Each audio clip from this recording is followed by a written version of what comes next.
Okay, so it looks like everybody's doing their nails. So, also Koala, yes, you were first. At least in terms of saying something. There could be some super lurkers.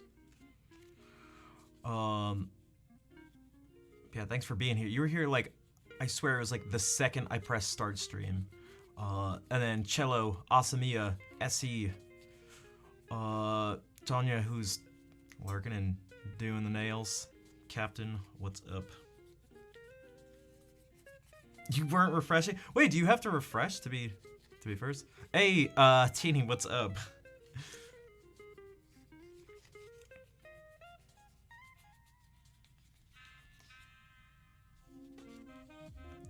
Oh, you know what I was gonna say? So, we rated. You dropped that thing, because of course that's probably the best. We're gonna bring up the thing you were embarrassed about. But I was wearing these headphones, because I just ended the stream. It wasn't even loud. The sound of you dropping the thing, it sounded like someone was playing the drums. Like, it sounded like someone went like, do-do, do-do, it's something like that. And you'd probably be like, drums. You said it wasn't loud, but it just sounded very much like a drum. But, I just say things sometimes. You kind of feel like crap, in weeks. Now, have you thought, so I was like, oh, this may be a stupid idea, but, because I didn't think about that. Okay. I was talking with someone earlier about how I'm not good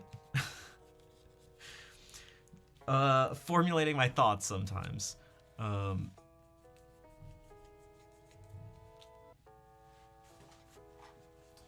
So I try to, a lot of the stuff I do on stream at this point is pretty chill and relaxing and quiet and stuff like that.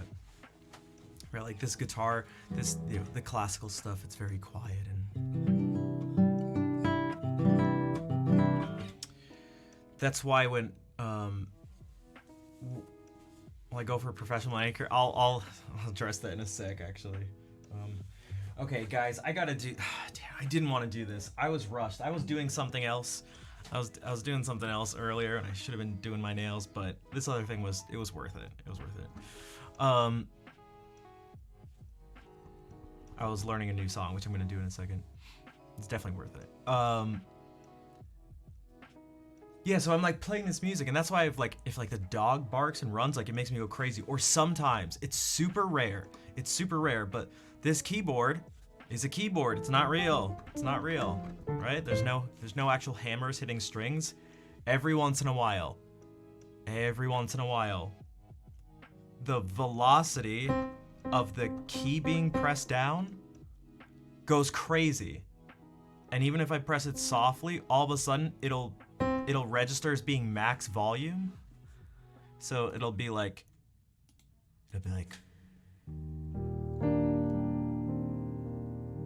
and just one of them is just at max volume, and it makes me jump. It's like, no. Another one that's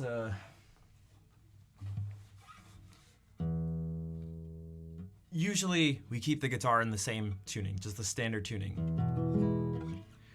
But there is a string, this one in particular gets changed kind of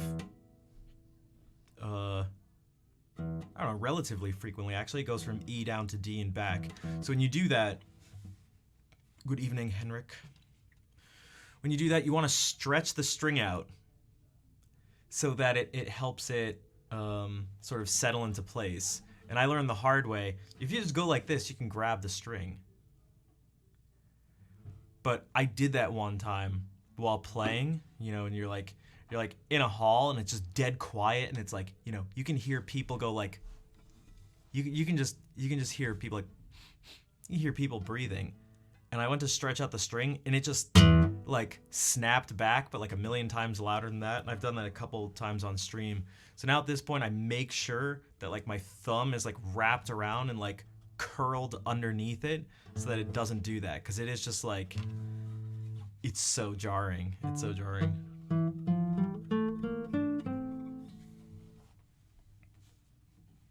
But let's see if I can do this, because I have actually been singing this song in my head geez, the past couple hours.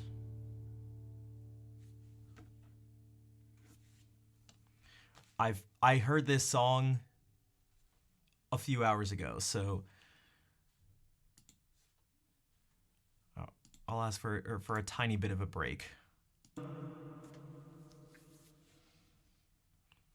I'm actually kind of nervous.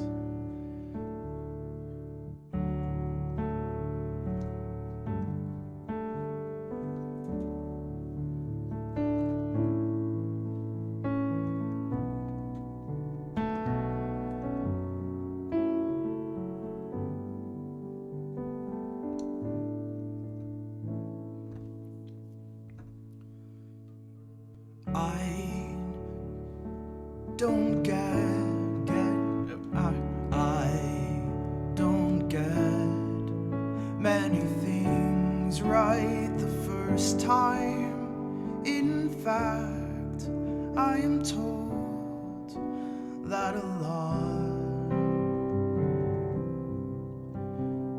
Now I know all the wrong turns, the stumbles and falls brought me here.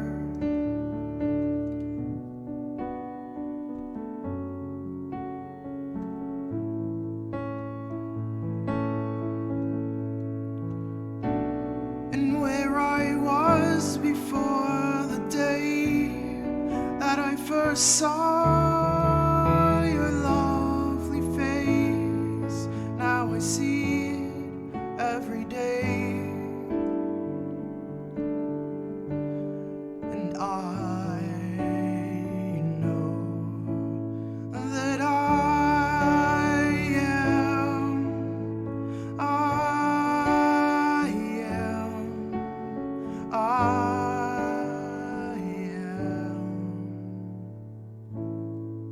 the luckiest.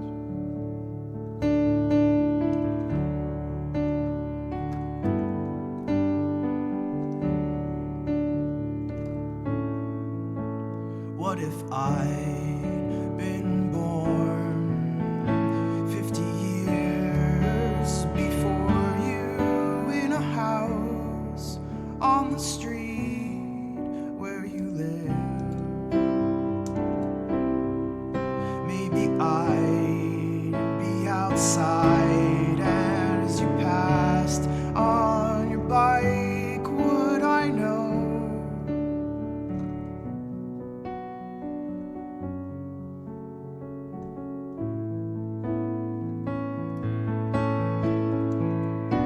And in the white sea of eyes, I see one pair that I recognize.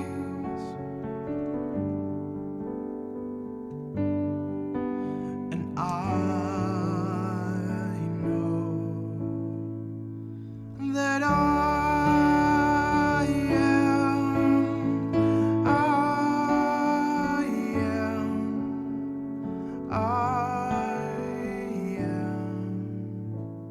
the luckiest.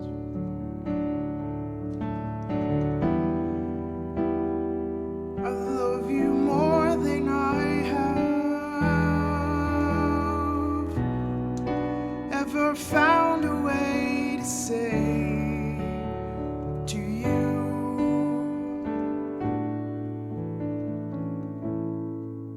Next door, there's an old man who lived to his 90s, and one day passed away in his sleep. And his wife, she stayed for a couple of days and passed away.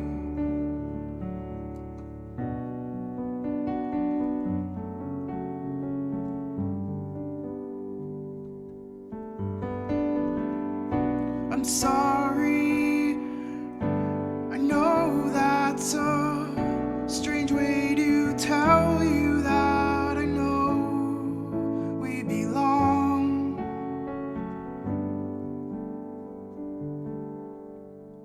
That I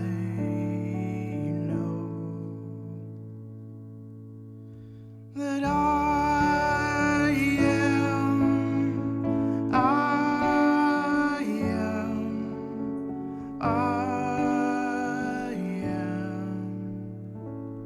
the luckiest.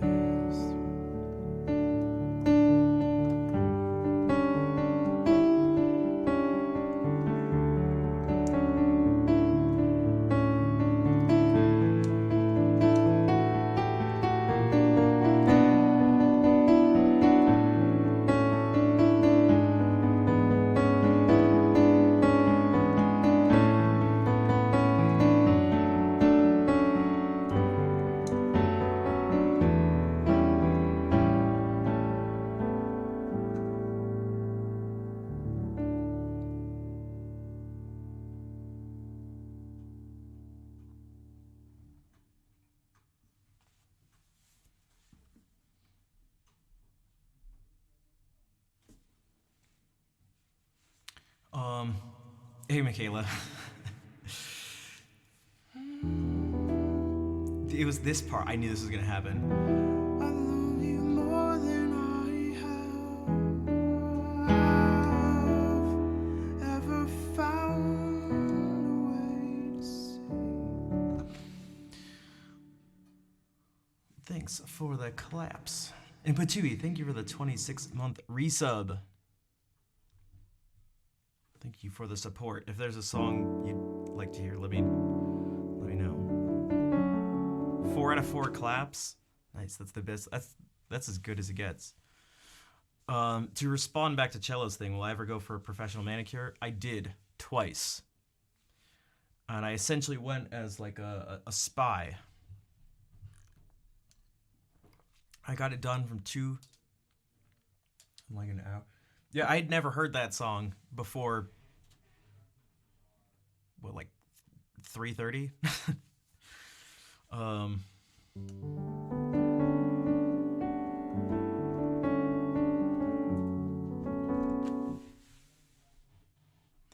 I went to a couple different nail people when I was first deciding to do stuff with my nails, because I was like, oh, how do the pros do it?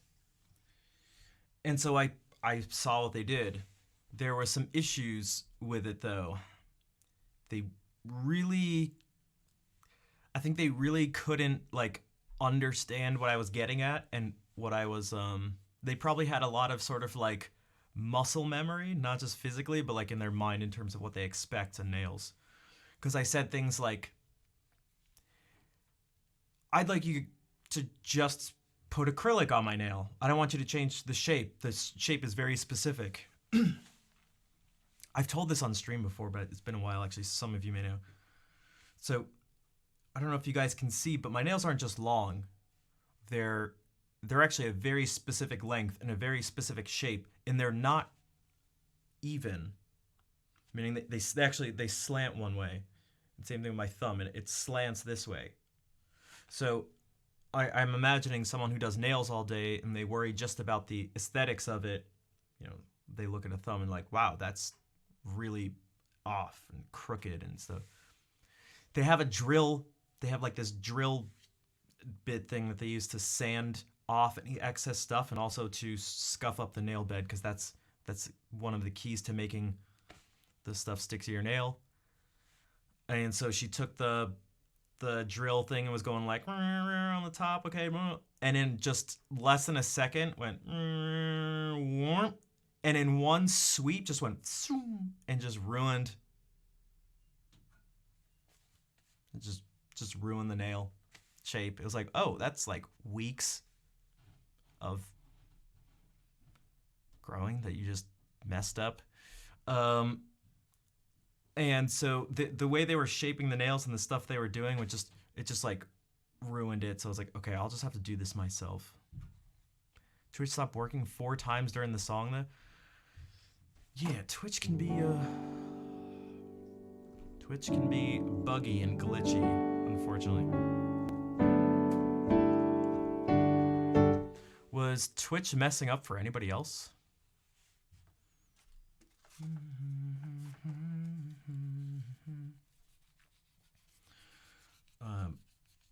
But But yeah, now I don't have to worry about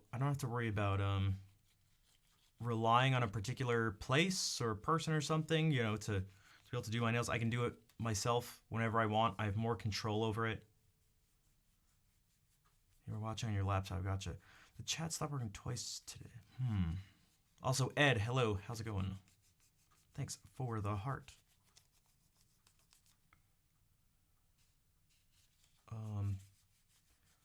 So speaking of laptops, kind of, and phones, and so devices.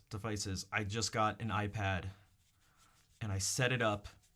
Yo, Orifice, what's up? Hello. How are you doing? Are you also doing your nails?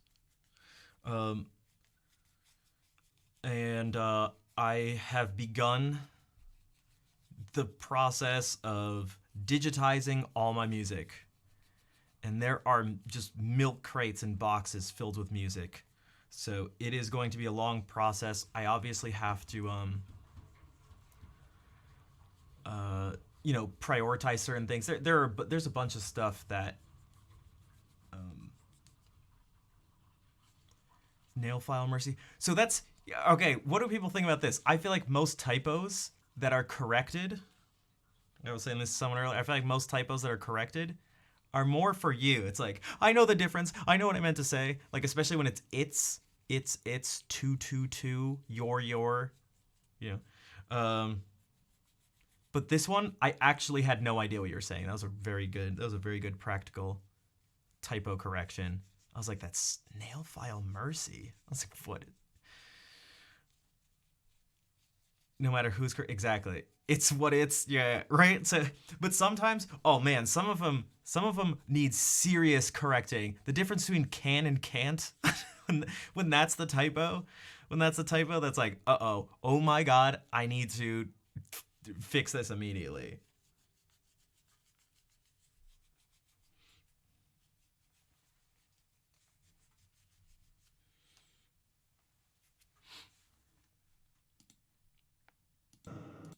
But yeah, I got the laptop. It's sitting, or sorry, the iPad is sitting over there, and I think I found a good way to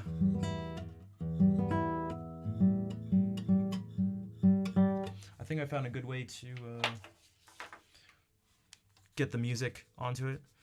Again, I apologize, guys, for this. And it's geez, I even forgot to change the question of the day. I was gonna have it be like, what do you think of the idea of no harm, no foul?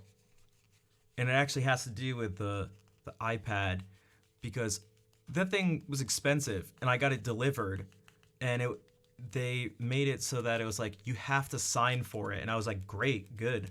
Like, I don't want them to just leave it somewhere or have it go to the wrong place, something like that. And they're supposed to give notifications. I didn't get notifications of anything, and the guy just left it on the doorstep. And I was like, dude. Like, I wasn't gonna complain, but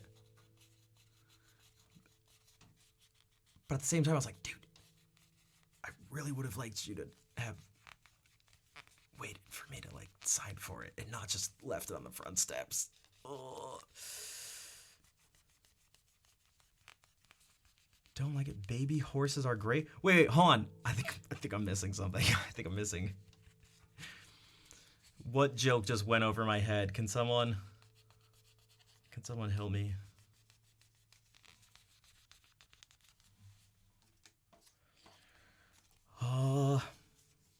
You're maybe no. I know. I'm just like, it's like baby horses. What sounds like a horse? What's this one? Okay. Do you like when a streamer thanks you? Baby horses.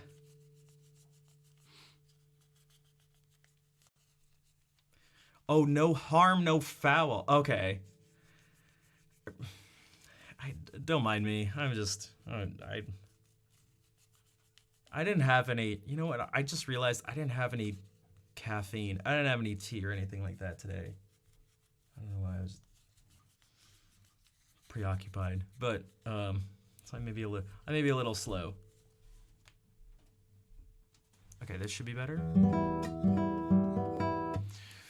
Not really, but whatever. It'll be fine. Why do they feel so scratchy? You would never. Okay, so it's not just me. It's all right. Hey, you gotta risk it. You gotta. That's part of what comedy's about. You just gotta risk it. You gotta risk it. You gotta take chances. Full, not like foul. Which I guess would have worked with like a bird joke, but risk it for the Seabiscuit.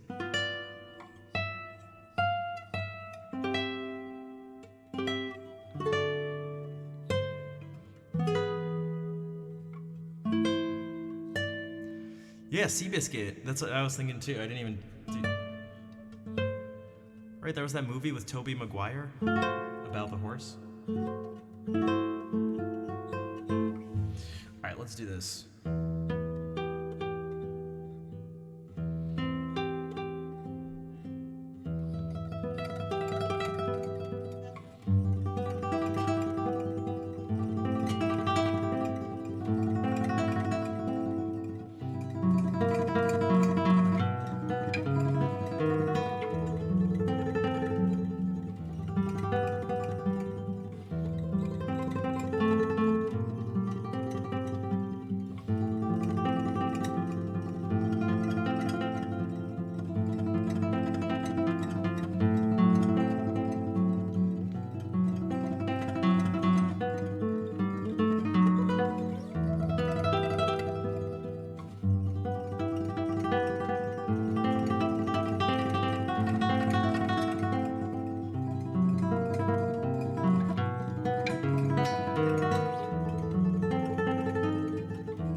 Foul would have been better. You concede. That's all right. It's all right. It's okay. Thanks, Tini. And Beastly, welcome in. Thank you for the kind words. Oh, that's frustrating. That's it. Twitch is annoying.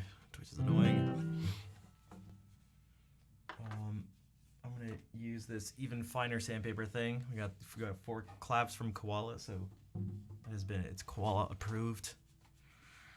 Um, that's one of the 3 pieces I'll be playing for the audition on Saturday, which I can't believe it's already. I can't believe it's already like almost here. I've been really anxious about it. I'm like not even. It's weird because I'm not. Part of me isn't worried, but apparently, part of me is, or else I wouldn't be having stressful dreams about it. Um, yeah, it's like the what audition? I'm auditioning for grad school to get my master's in performance. Yo, Ned, what's up? And what happened is I drove to the audition. It was at someone's house. Like I feel like it wasn't Adam's house, but it was him and I doing the audition. There were other people watching, and I only had my travel guitar that I bring with me, but it wasn't even really a travel guitar. But in my brain, because dreams are weird, it was a travel guitar. But it was more like a lap thing with like 4 strings or whatever, and like the neck was this big. At someone's house? Yeah, the audition, and instead of at the school, it's just at a house. And so, oh guys, I streamed it. Yeah, this is a dream. It's a dream, yeah. And I streamed it, and it was gonna be like, oh, we're streaming the audition, and I was super embarrassed because I couldn't play on the instrument. It was too small to fit my fingers on, but also too short to play the stuff that's up up higher on the neck. So I had to go through and say the notes of all the pieces. And be like, guys, I swear I know how to play these pieces. Look, it starts with I play D, and then I play D minor chord. I play D, A, D, F, and then I play F, B flat, D flat. Guys, I swear I know how, and I went through like that, and it was being filmed too. And Adam's like, all right, we'll have to send it to them and just see what they see. We're just gonna have to do it. And I was like, can I borrow your guitar? And it's like, no, we just can't do that for auditions. We're just gonna have to go with this. And I was like, oh my god, I'm streaming this and everyone's watching me as I'm not actually playing. And it was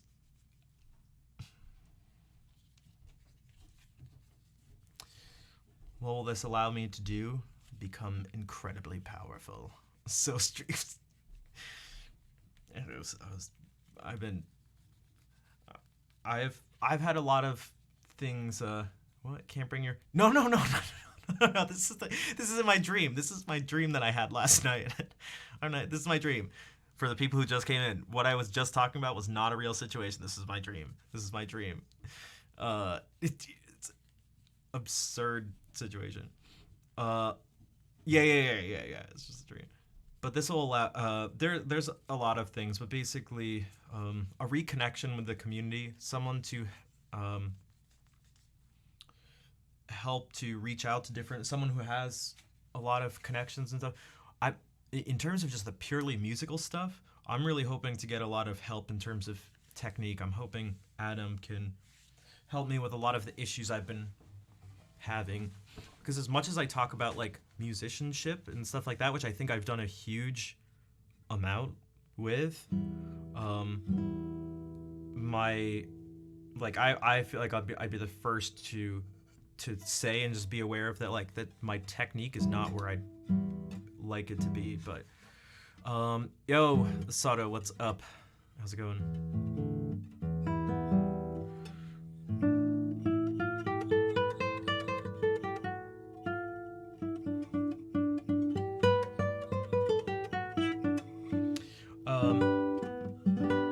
Yeah, and then hopefully, with a more advanced degree, to have more opportunities in terms of maybe teaching positions in the future. So we'll see. But I feel like I had to do. I had to make some changes. Going through a heartbreak where your music will help with the healing. All right, then we'll play a heartbreak guitar piece for you. It won't really actually be a heartbreak thing, but maybe it'll help. So you followed. By the way, could I ask a huge? Can I play the beginning of Trouble by Coldplay? I can't. Do I know that song? It's just not how I guess the requests go here, but hopefully you. Although I do have a couple of Coldplay songs, but hopefully you like the stuff that we do play. Like the only two songs I know, like how to like actually play, are The Scientist and Fix You. But for those who are new or just don't know, I usually at this point kind of structure it where I do like at least the first couple hours of just guitar, and then kind of move on to some other stuff. So maybe we'll do something like that later. And yo, Blackberry, what's up? Ergonomics of performance is important, often overlooked. Yeah, for sure. And that's why I've been thinking so much about the specifics of the instrument and my hands and stuff like that, and how that fits with, you know, how to approach playing certain things. But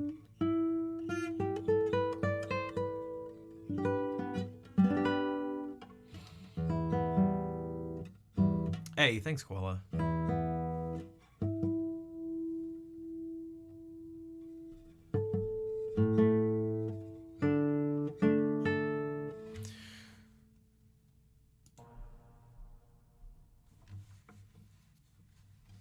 All right, this is for Sato.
Well, hey there, Miss Sugar Bee. What's up? Oh, what? 6 out of 4 claps. That's impossible. Off the charts. You're welcome, Sato, and thank you for the. You know, I try to be nice to people, and a lot of it depends on the mood I'm in. That can be difficult. Like, I'm a human. I can be, you know, stressed and aggravated and, you know, preoccupied with things at the time and lose my patience and do and say things that even sometimes right afterwards wish I didn't do, but and I just hope that people understand that overall maybe it comes from a good place and I make mistakes all the time. But yeah, I try to be. I like being nice to people, so basically, Sato, you're welcome. I guess. Have I ever mentioned that I'm bad at speaking?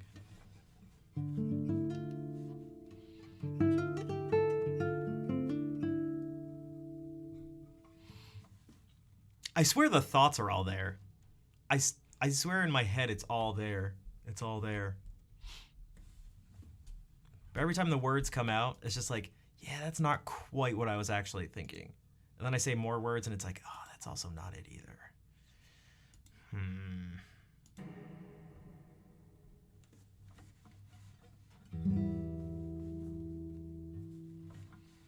Okay, we can do some Bach.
Are we dead yet? What is up?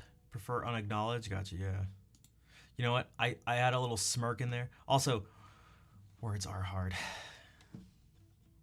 You know what? The song I sang earlier, it was "The Luckiest" by Ben Folds. There was a line in there I wanted to say something about earlier, actually. The very end, it says, "I'm sorry. I know that's a strange way to tell you that I know we belong." And I felt like that was something applicable to me. That I think I sometimes say things in strange ways, and I am aware. So maybe I should just have that be my motto. I'm sorry, that's a strange way to tell you this thing.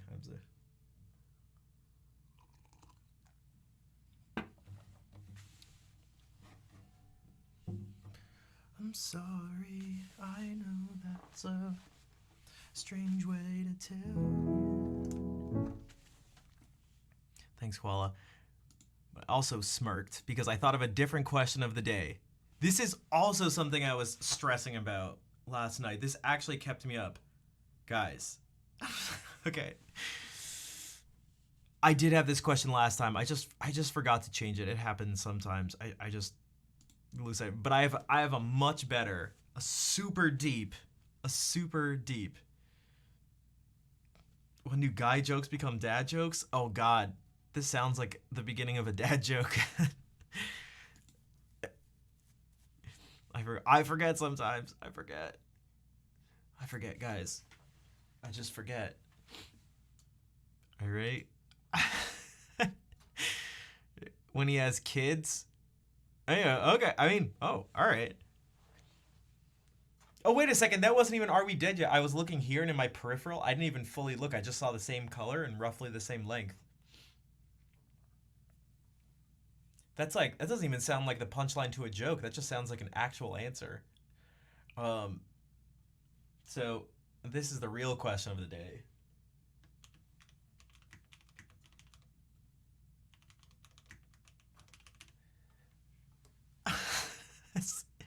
This is the real question of the day.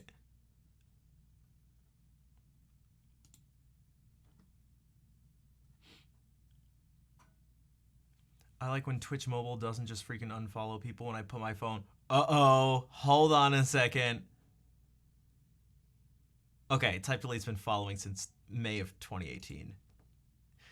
All right, I was going to have to tease you a bit. If it said Type Delete's been following since February 15th, 2023. I was going to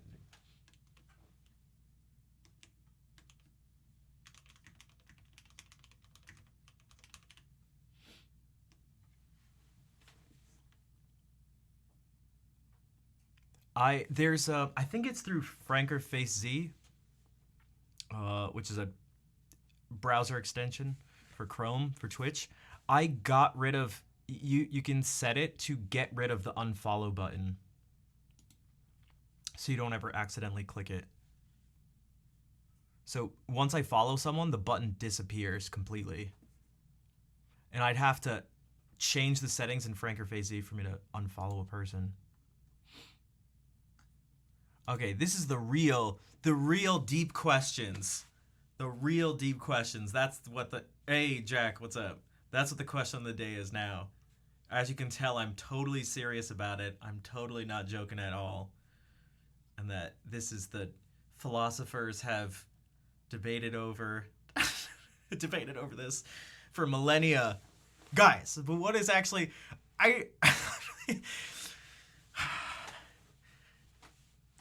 maybe I should even make it more specific. Maybe the question should be: Is denim business casual? Can denim do denim slacks for the audition? Because I asked and they said business casual, and I was like, I don't like that. Chucks and a top hat. I come out to the audition swinging a cane. Hey there, and I timid. No to denim, iron the jeans. So I saw things that were like absolute, like expect not jeans, iron my jeans.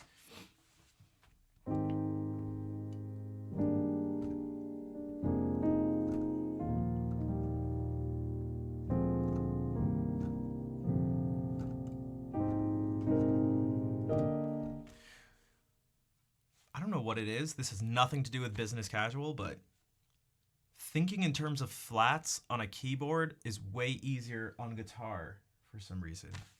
I don't know what it is. Like, I love E flat and A flat. I love E flat and C minor. I'm not afraid to say it.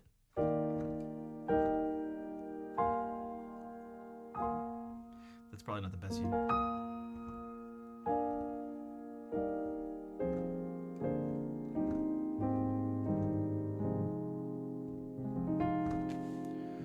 For graduate school, so I can become a master. An official bona fide certified, as the genie said. Master.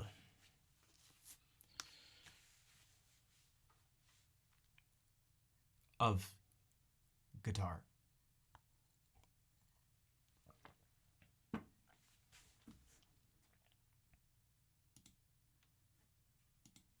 But yeah, I was looking up stuff online, and I was just seeing all sorts of different stuff. And then it's like, here's some examples, and it's like, what? I feel like I'd never wear that. Just dudes like, I don't know, on some street in New York City, just like, hey, with like some turtleneck and like a blazer, and then dress pants that have like this much space between the bottoms and their shoes. And then like, it's like, hey, I'm like, what? These are just models. And then there are other people that like, they look like they're going golfing, or they look like a football coach. They just have khakis and like a polo. And I was like, that doesn't fit either. I don't know. These are all the things these are the things I care least about in life.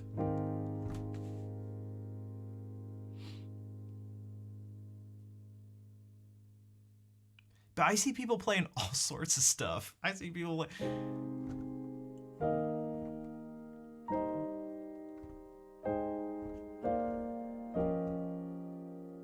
I keep playing, I shouldn't play the F sharp.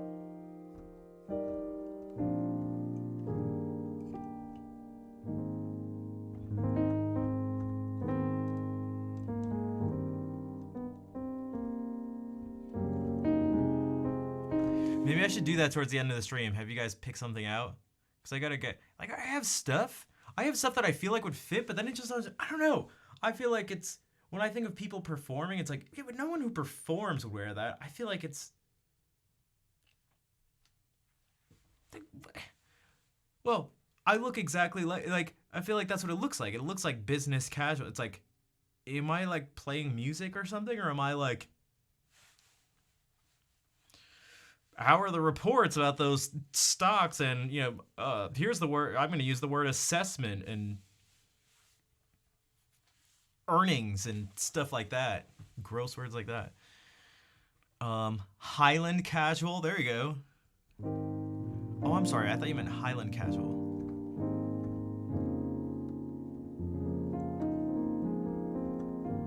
Oh, what would Jordy do? Dude, speaking of, timeout. So that's what I mean.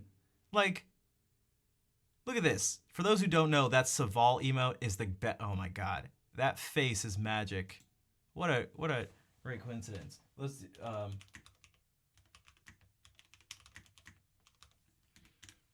So we're gonna do two things at once. For one, you're gonna see where this comes from, but also this isn't business casual. Although also in ensemble settings, you kind of just wear.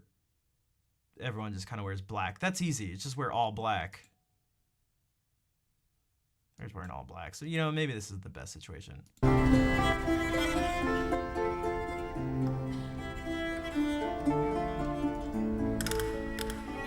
Steve Jobs. That's his daughter. This is Jordy Saval.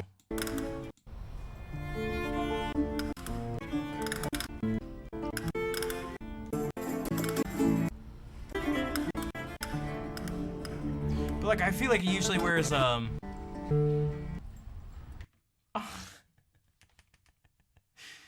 you go. There you go. That is literally the emote. That's literally the emote right there. It's literally the emote. I haven't either, but oh man, I love everything he does. I love everything it is. Guys, it's like, it's not even, yeah, that's literally the screenshot right there. Right there. The difference in the eyes just from, whoops, I am typing periods in chat. Okay. The difference between that and then this is shocking. Oh, here's just a person who's looking somewhere. Oh, he's looking. He's just looking somewhere. And now I feel like I'm just being oh my god, actually 2 frames. Hey, I just happen to be looking with my eyeballs because I'm a human. And now I am being judged so harshly. My soul is being judged. Oh, hey, how's it going? Oh, don't look at me that way.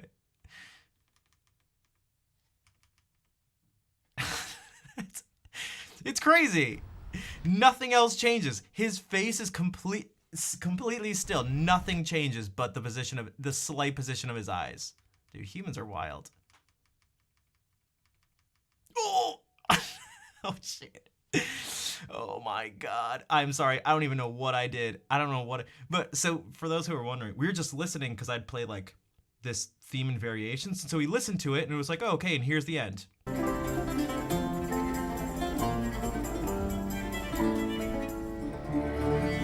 And it was like, okay, that's the end.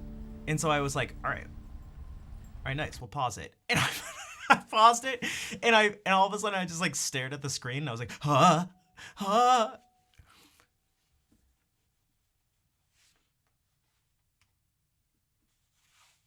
You're considering exactly, I don't want to go in with denim and have Jordi Savall sitting there, and this is the look I get. And I go like, can I just, so should I play the pieces now? And he just goes, proceed. I go, ugh.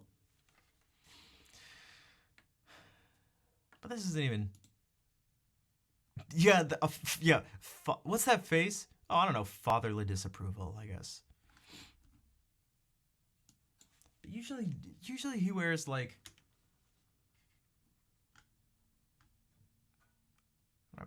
maybe he just does that and then just wears it. He always wears a red scarf. He's got a red scarf. Look at the red scarf. There's the red scarf. Black with a red scarf. Here's a red scarf. Should I just wear black with a red scarf? Oh, there's black with a red scarf. Should I just do that? And then they're gonna be like, oh, here's black with a blue scarf. Here's black with a red scarf. Should I just do that? And then they'll be like, what are you Jordi Savall? And then I'll go, I wish.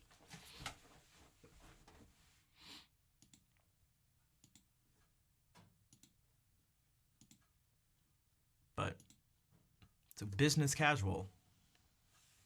Do's and don'ts. Most of the places were like, most of the things I was looking at were like, just see what the rest of your employees wear at the office. I was like, no, this is internet. You're not understanding. Search results.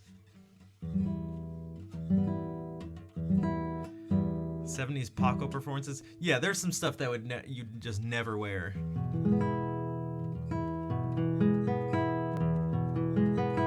Koala, that's actually what I was thinking. That's what I used to wear when I was like teaching full time.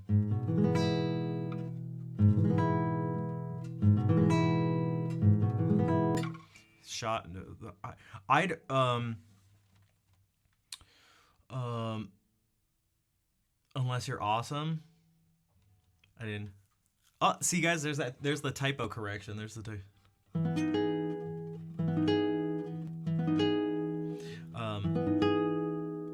It can get hot with a shirt plus a v-neck, but I'd prefer to have that as opposed to having it be cold.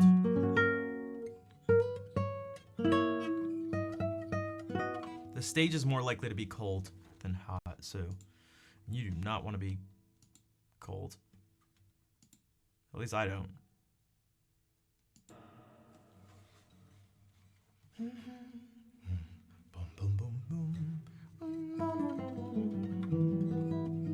I don't own any cardigans, but I don't know. I might just do the sweater over the V-neck sweater thing. Vinyl boots and gloves, a different type of business casual. Monkey business.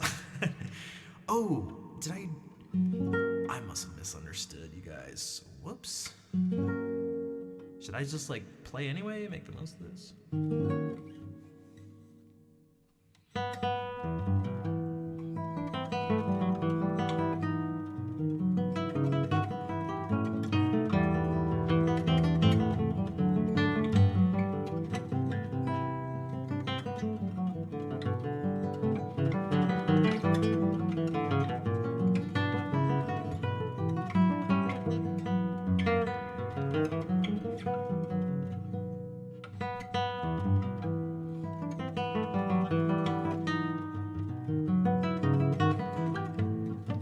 Nope. Okay, I won't let this continue because I was not making this mistake and all of a sudden I am, so that's not good.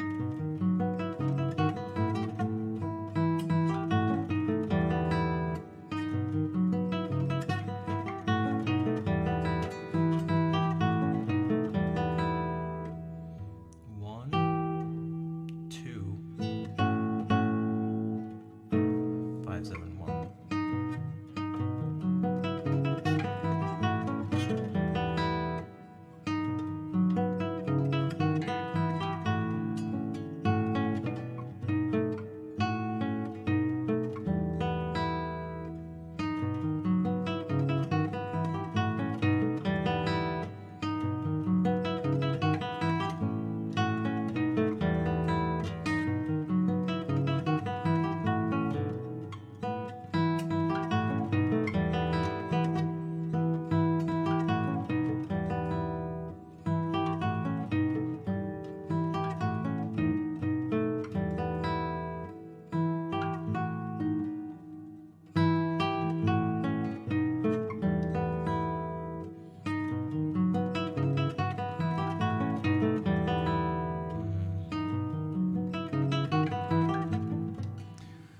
This at all.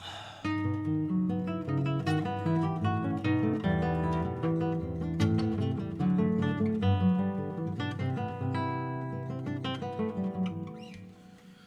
don't like this one bit.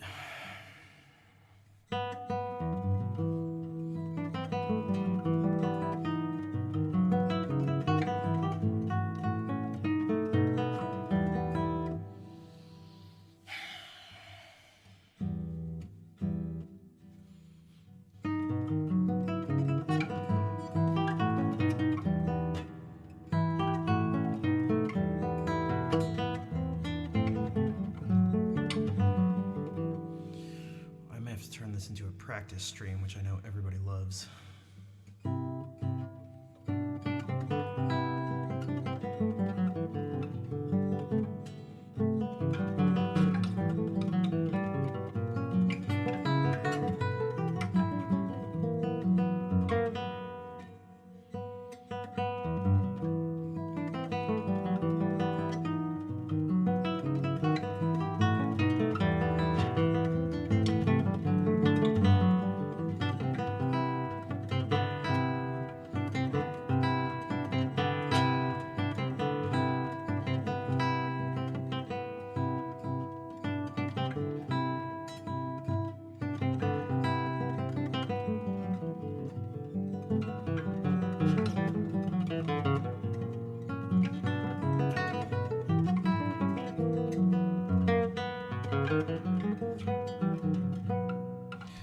Thanks, Michaela. I feel like I need some.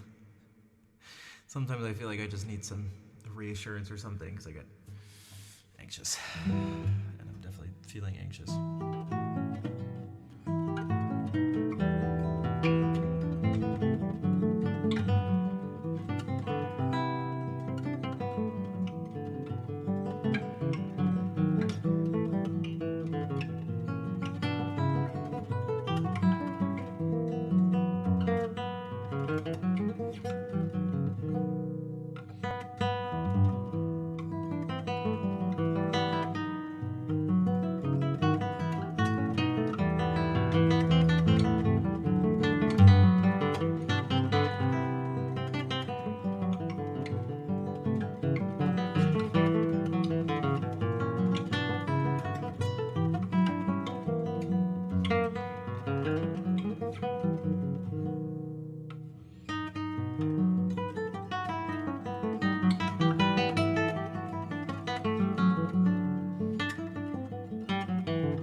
I just want to do a good job.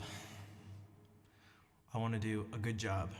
I mentioned this a few times before on stream. I don't want the response to be, do we accept him? Yeah, I guess so.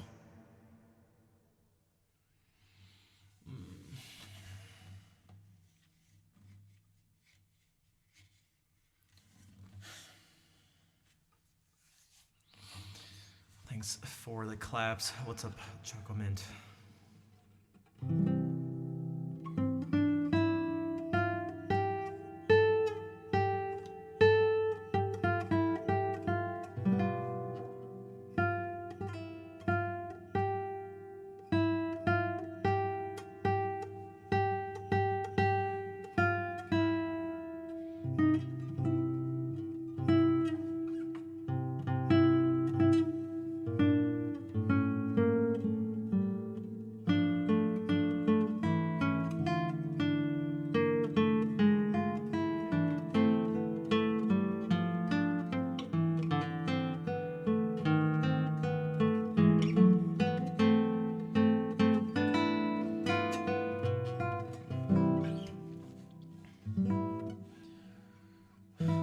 I just have a lot of things on my mind.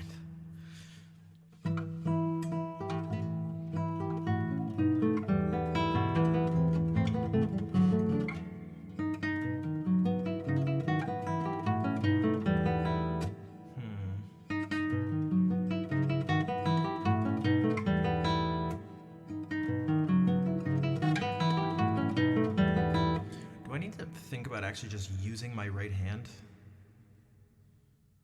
Hey, my right hand needs to move.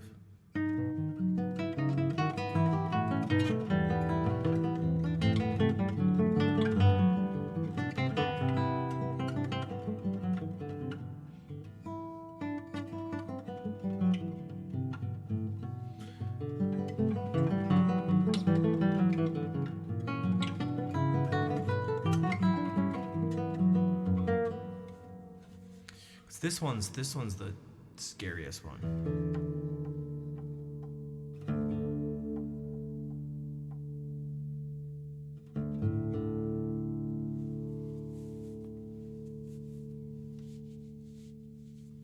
Forgot you're gonna say that.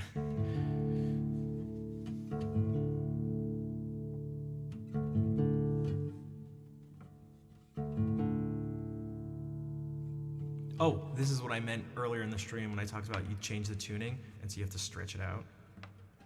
Don't do this.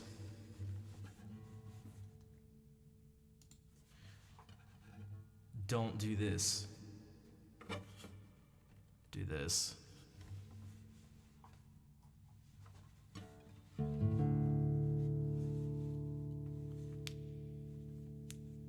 Dude, my dream was me saying the notes of this piece. Bonsoir, Erwild. What's up? Dude, I didn't do that either. God. There's so many things I should have done. I've just, and it's not even actually bad that there's, cause I got the iPad and was distracted with that. There's just it's life. I'm just overwhelmed. I'm just overwhelmed by a lot of things, I guess. Just overwhelmed by a lot of.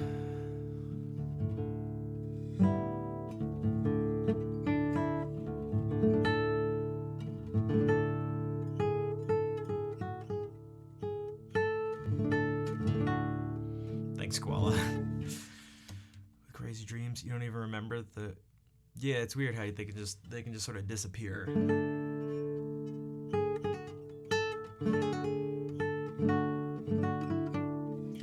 Well, it's not that I don't even know if it's about the distraction. It's so like a lot of it is just, especially for those who've been around for a while, will maybe have realized now that it's not even so much the external distractions. It's like what's going on in my mind affects this stuff. And so if there's any sort of, I don't know, just any sort of personal things that are there that can take my mind away from the music, it can be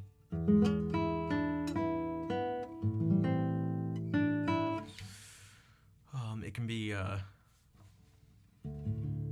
can just make the performing tough. But usually a performance doesn't, you know, if I play something on stream, it doesn't really have that much, there's not much weight put on it.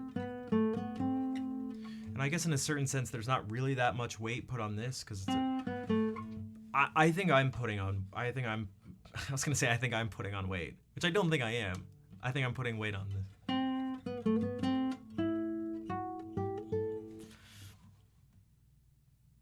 At least if the scale in my bathroom's accurate, I'm not putting on weight.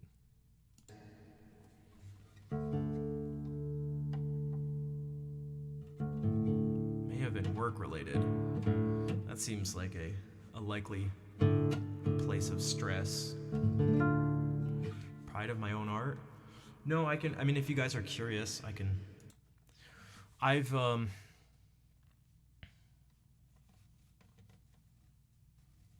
I mention I was bad at explaining things? But let's see how we can put this. I feel like I have, some sort of value or worth. It's vague, I know. Where that value comes from, for me, I think is, at least in part, different from other people in this specific area of life. What I choose to focus on tends to be different. So what I'm imagining that maybe they're expecting that what I play for them are 3 pieces that are like, you know, I focus on all the time, and I just play these pieces just like, and I only focus on, you know, maybe like an hour or so's worth of music, and I go and I play that different places or something. Like, that's typically how it is. But like I've mentioned to you guys before, this is just the stuff that I have photocopied that's not memorized. Right. Then there's all the stuff here. These just, you know, however many hundreds of things there are. Then there's just books of stuff that I read from and play, and all the files and stuff that I have on my computer for the music on there, and the things involving improvising and stuff like that, and all the stuff I do on the keyboard, all sorts of stuff. But what they're gonna see are just these 3 pieces I'm playing on the guitar, and it's like,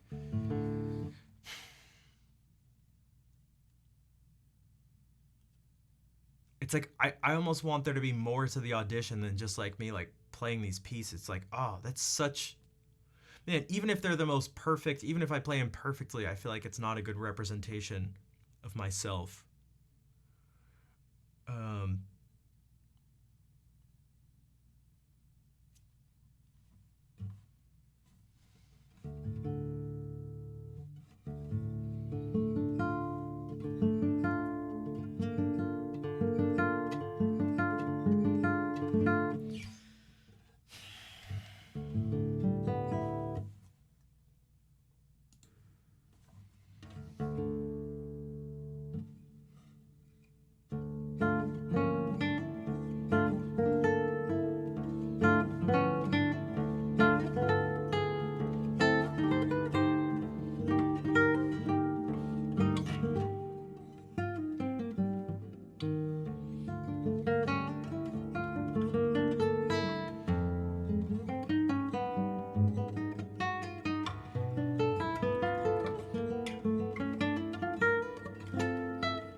Pawn, thank you for the bits.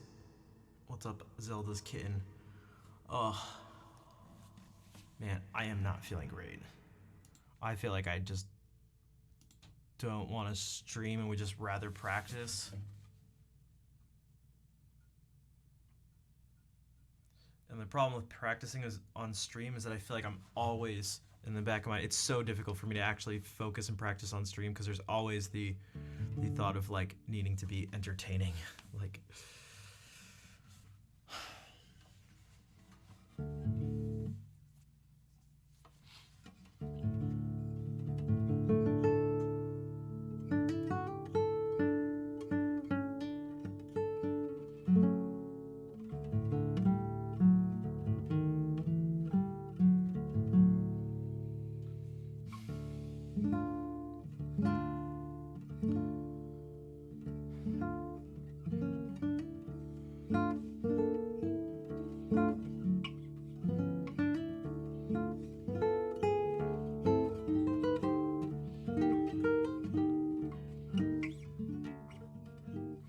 Yeah, I was making mistakes that I've literally never done. I'm just like literally not thinking.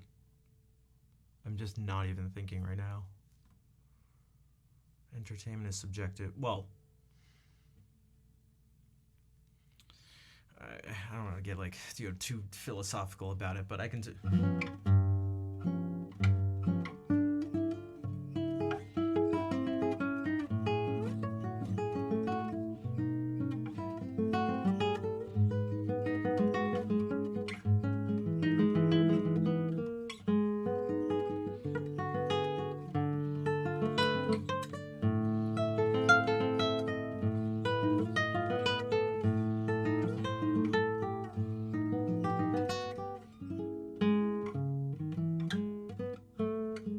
I'm also good at overthinking.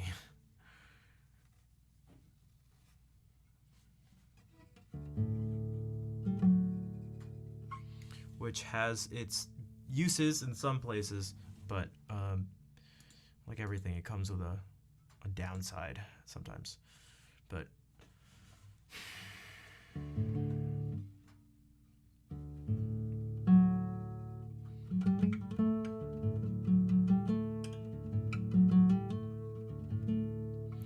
what if I do this?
Jay, I never know what to say. Thank you for the gift subs to Leanie Mary and to Zelda's Kitten.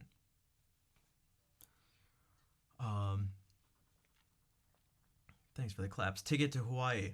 You're late. It's okay. You can take a seat. Brox, bonsoir. What's up? I guess the guitar can be super relaxing. Hey, thanks everyone. What's up, Lemur? I guess the thing for me is there's a particular people ask which one's harder, guitar or piano. It's kind of the wrong question. They have strengths, weaknesses, things that are harder, things that are easier about them. There's when I'm looking to do something, and there's something in particular with a keyboard instrument that can help me relax sometimes. Sometimes you can do a better job where I don't have to, I feel like I don't have to think so much about the physical aspect of playing. So like if I do this, if I just take my fingers and like, I can actually just sit them and kind of just go here and just be like, and I can even keep this sound going, and if I wanted to just sort of prepare myself for something else. And like, that feels nice. And the sound is, okay, there's no chance of a note buzzing, for instance. I can let the notes ring out. Yo, Jay, thank you for gifting a sub to Brett, aka Threat Designs. It's been a long time supporter of the stream. And to Stoster. Man, that's really hard to say, that SH right into a vowel. Who would do that in their name? SH into a vowel, it's just absurd. I can't even do the sarcastic joke right. I meant SH into a consonant. I ruined the entire thing. Jay, thank you for gifting those subs. And now on to Darth Chocobo. Guys, I was making a joke about my name. Guess what? Because it's SH into an N and people struggle with it. And I'm going to change my name soon. The thought was to make this channel just use my first name. Just have it be Rafi. I tried. Remember we were talking about jokes earlier and just try, you got to try? Except this was a little different. It's not even that the joke didn't land. It just never even took off. Just never even took off. Pilot was ready, the crew was ready, the passengers were ready. And then air traffic control was like, you're gonna have to turn back. Flight 96, you're gonna have to turn back. We got a problem here. Jay, thank you for gifting a sub to Len Noir and to K Kazra. You struggle so hard on chords more than melody. What do you? Can you give us a little more?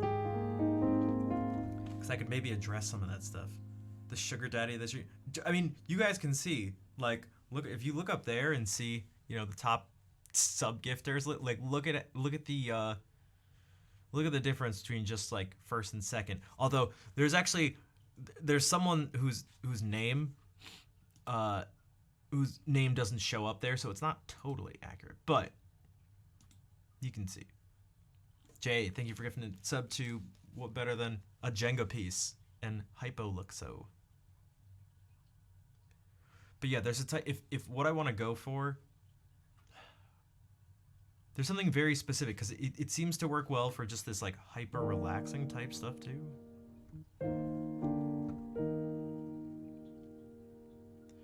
F to like D minor.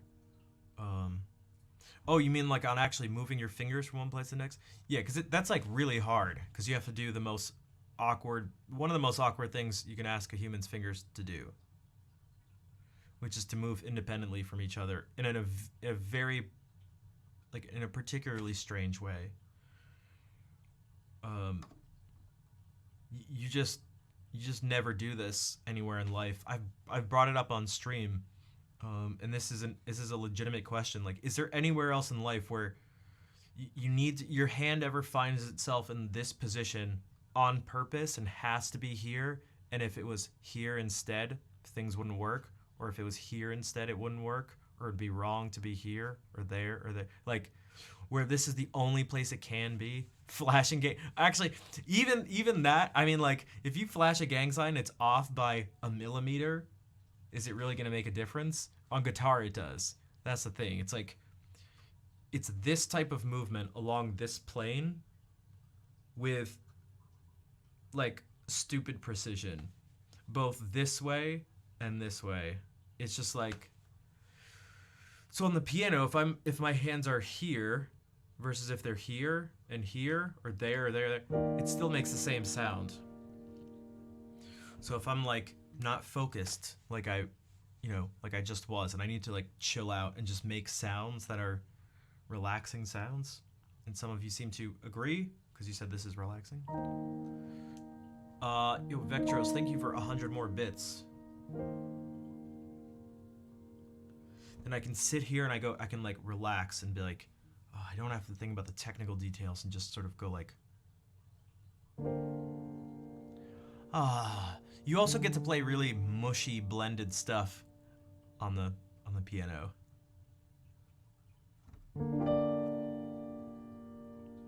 Like, this chord has 7 notes in it. It's physically impossible on the guitar.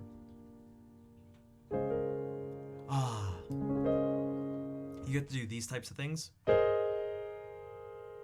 which you can't do on the guitar either, really. Play clumps of notes together.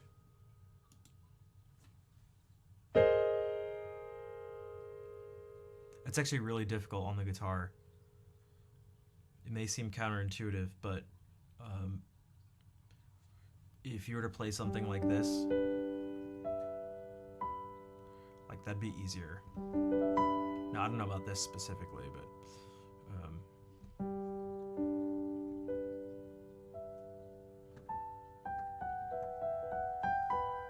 was that a movie with Eddie Murphy?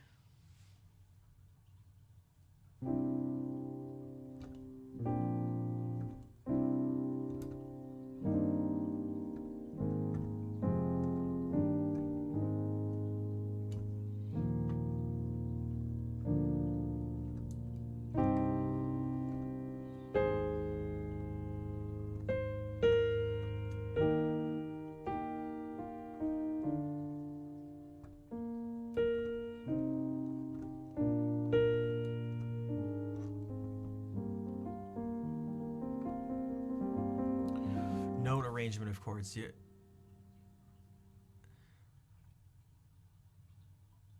Owns a $50 million painting he bought for $50,000. Dang.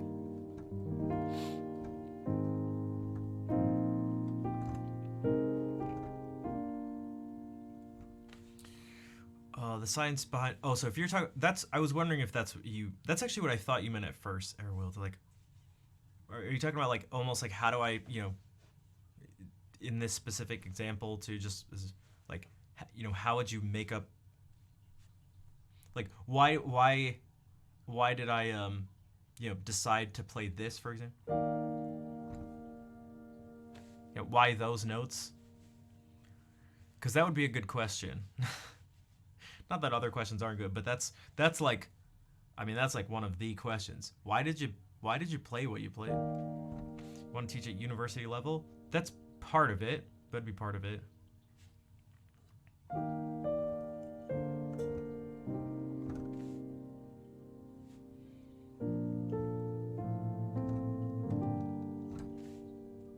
Just practice. Well, I think, honestly, I think you need to do more than practice scales. I know a lot of people that practice scales, but they don't think about scales. They don't think about them at all. And so they're very good at like moving their fingers onto those notes.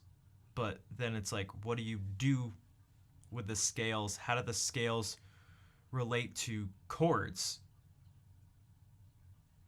Indeed, they think about technique. Exactly. which is what I did. Now I've flipped it around the other way, which is what I mentioned a little bit ago. I'm now thinking about I'm thinking about technique like 1% of the time when I play, which also is not good. But dissect. Well, that's the thing. My guess, without having a formal study done, is that the vast majority of people, if they don't actively try to, put in time to dissect the scales and stuff like that and to look into it, then it'll never be more than just a series of notes in a row. So what I mean by that, you understood the 1 3 5. I mean, that's partly the key. So that is the start. I mean, you got to do. So in this case, I always do it in C, but in this case, oh yeah, why did I choose these? Why did I choose these and not like? How come I skipped and did this? But that's a whole other thing. That's maybe not sort of. I think there's something sort of else to focus on, which is.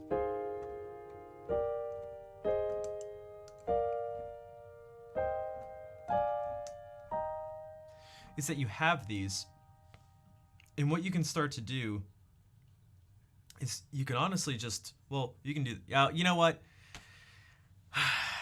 We're going back to C major, see? Because here's the thing. I said the 1 3 5 thing, right? The first Joy of Music thing we did, I actually didn't stop there. And I've wondered if I should go back and do another thing like this. Because I've been focusing on different things, trying to see what works, what people, respond to and stuff. Dragon, what is up? Hello. Welcome in. This is the one I did. This is the thing I went over. Colorful. Very colorful. This is the one I did, like, a month or so ago. I focused more on, instead of constructing the chords and moving them around like we've done the past few times, I focused more on this. Okay, instead of stopping here, what if you just add another note? Ready? So here's the concept. This isn't an actual rule, but we're gonna make this a rule for now. We're gonna make the rule that you can only play whatever notes are in the chord. And this thing's just gonna sit here. Actually, we're gonna do things a little differently. That's right.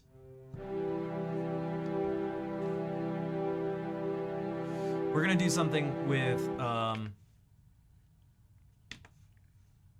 something that the notes just sustain, so we can.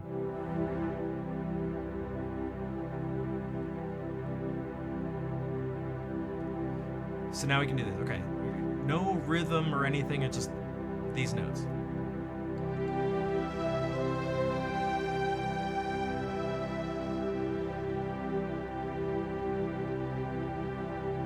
Now, obviously, you can play the other notes.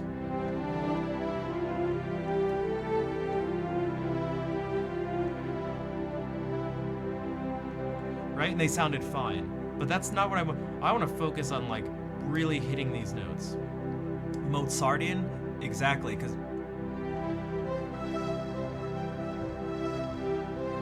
I mean, yeah, it's... I mean, this, one of the most famous sets of notes in music is just two chords being outlined, and that's... Right, what colors did you see there? You saw nothing else but brown, yellow, and orange. It's just this chord. Ready?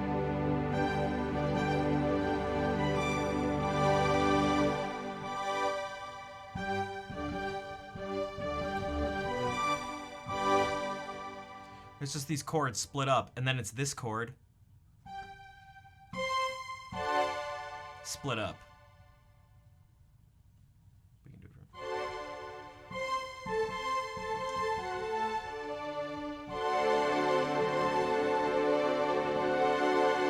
So it's just 2 chords. It's just...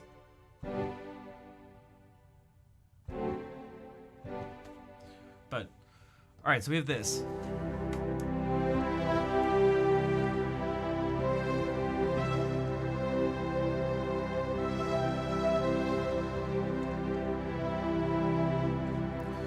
Great. Well, what if we add another... What if we just keep this pattern going and add another note?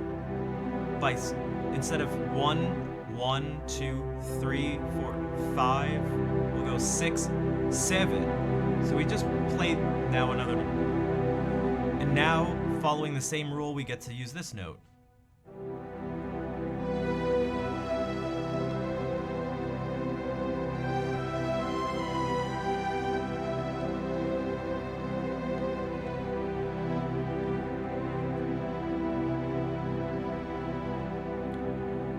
Okay, we're gonna follow the same rule, and now we're gonna add this note.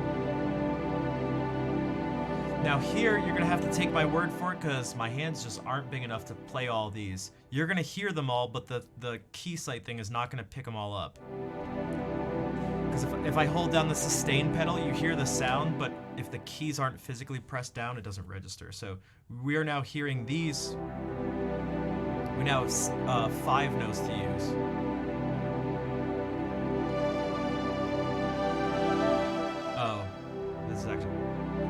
Well, this is actually better. I can't keep the pedal held down or else it'll just sound nasty. But we now have these 2 notes extra at our disposal.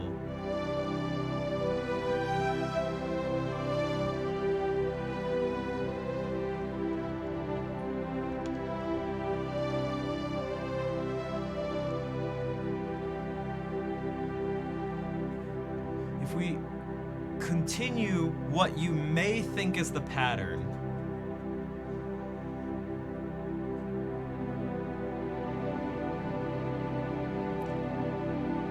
What do you think maybe, and there's not one pattern here, but kind of. The next note you might think, you go, well, you told me to just play every other note, so play this.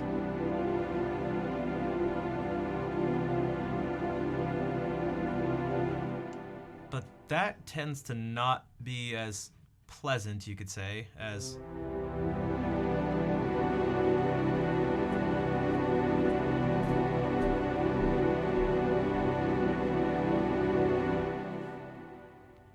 And there's a reason, well, there are a few reasons for that.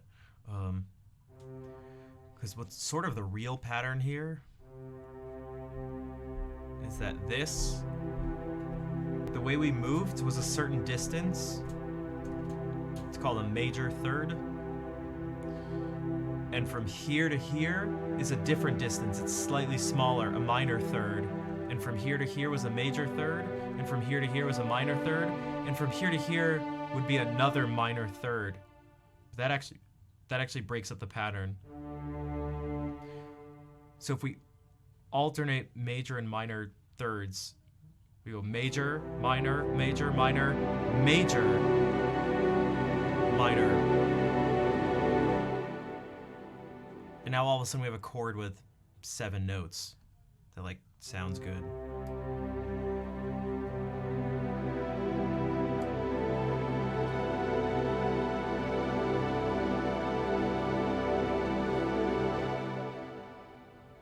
So then you might just say, well, what, you can just play any note and any chord? You can just mash all the notes together? Kind of. Kind of. That is what it kind of comes down to. But not quite that, but kind of. And that's what I'd suggest sort of messing around with, is looking at a particular scale. So if we look at this and these are our notes, is to just try to push a bunch of them, just like play a bunch of them that you might not have thought would work.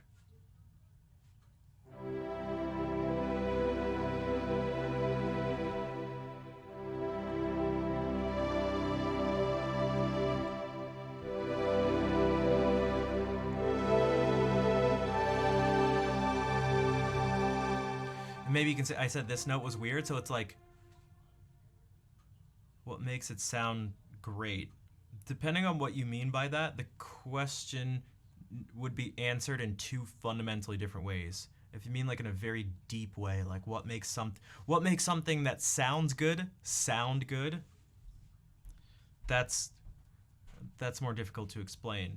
But what combination of notes sounds great depends on context partly and some different factors. Like if you notice I actually just did this.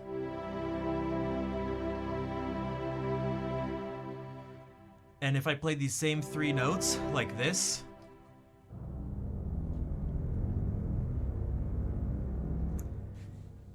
it doesn't sound so great, does it? So it's I guess the thing to get from it, when someone says you can play any notes sort of like in any chord for the most part, that can be simultaneously true while also knowing that the place in the chord where those notes are is important. Because this chord,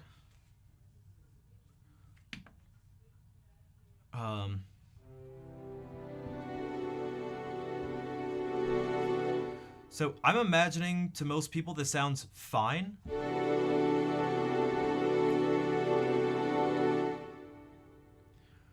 But if I don't spread those notes out, what I actually just played is this. Same exact notes, they're all just scrunched together.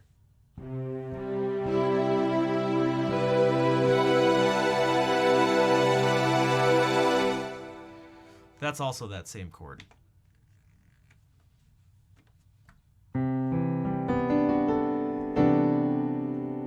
Look at that versus this.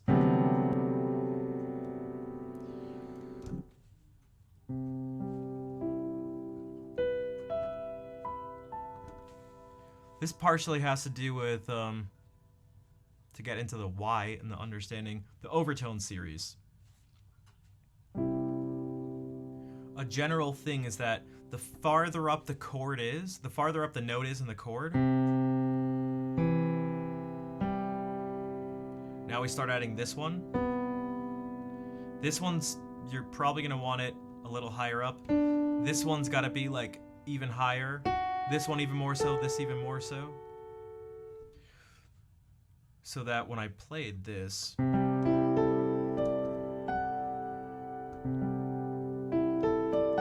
I played this. If you notice, these three, for one, are just a D major chord, but that's Jay, thank you for gifting out another sub, this time to Dragon Cat Zipped. I keep actually reading that differently, but... Beats that are created called beat frequency? Like, you mean like beats, like instrumentals, like people put online, like songs that have like beats in them like that? Mr. Safet, what's that? Heard a composer say the job of the B note is to make the C sad. I'm curious who said that. I'm not sure if I'd maybe have to have it explained, but I'm not sure I actually understand, to be totally honest. But I could... Maybe if you're thinking like, C major is happy, you know, happy, and the second you put this in, it becomes sad, perhaps. That would be my guess.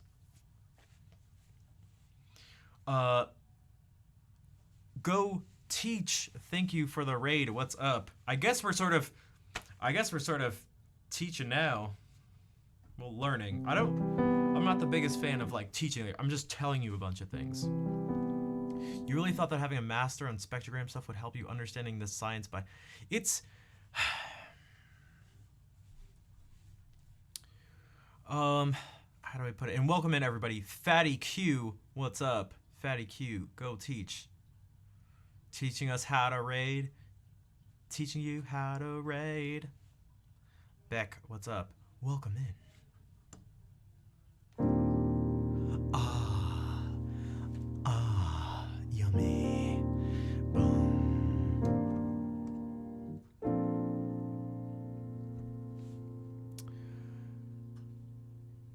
So I'm trying to say because there's a lot to this stuff, and you're having a master on spectrogram stuff maybe does help a little bit because it'd be difficult to compare it to what it would be like if you didn't have it because you do have it. So there's no real comparison. If you were thinking that it would make it easy, then that's then yeah, you're maybe wrong about that for sure.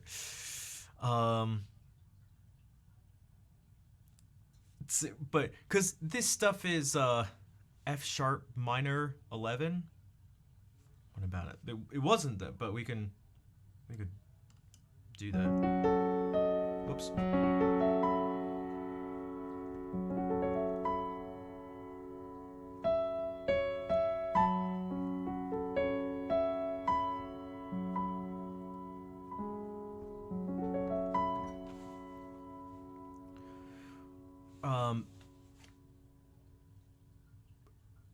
Man, we went out because what I was part of what I was trying to say is that like you have this palette of stuff and you can kind of choose where to put the color. So you can almost say like every color maybe goes with other colors, but you can't just slop a bunch of colors onto a painting.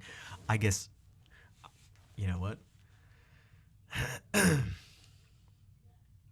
Maybe Jackson Pollock would disagree about that, but you know what I mean. You know what I mean. God damn it. You know what I mean? He would have disagreed. Okay.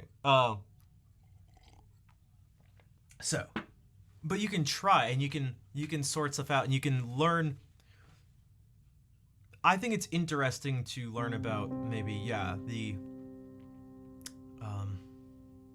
some acoustic principles and learning like if so the overtone series. If we do this.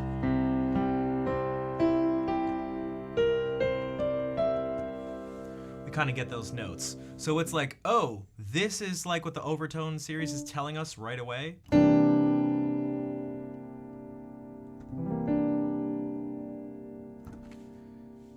of, okay, that sounds nice. This is like the universe generates this chord. It generates dominant ninth chords.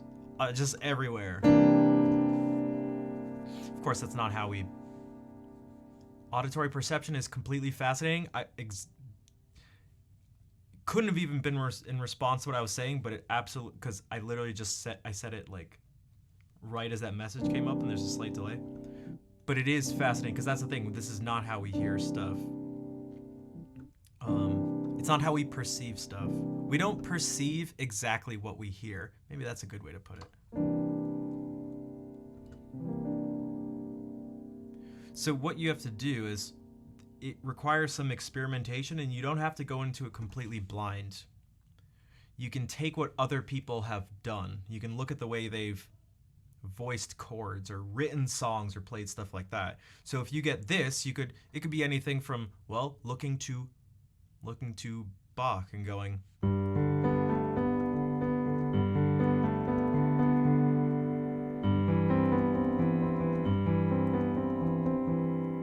look at how this is being voiced and like think about how this is so like pleasant.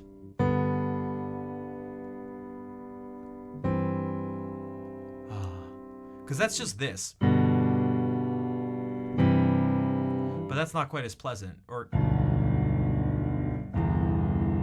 like, ew. So Cyrano, what's up? What is business casual in your eyes?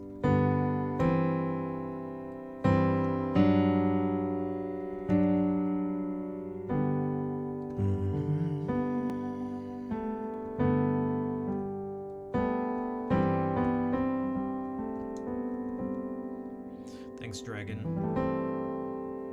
So that could be, I don't know, somewhere where it comes from. You can look up to, again, I love this chord and this is something, maybe you can take a page out of our friend Jacob Collier's book and go, okay, what about if we specifically play, how about this? I'm going to do the opposite. I'm going to play the sort of bad one first.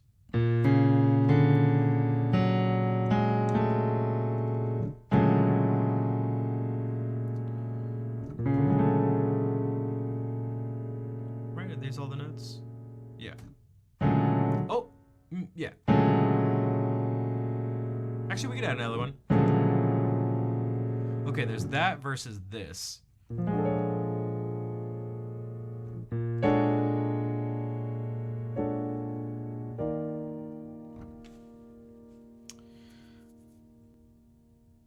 And so you can look at this and learn this sort of maybe this voicing of this thing, which is really important. The voicing of this chord specifically.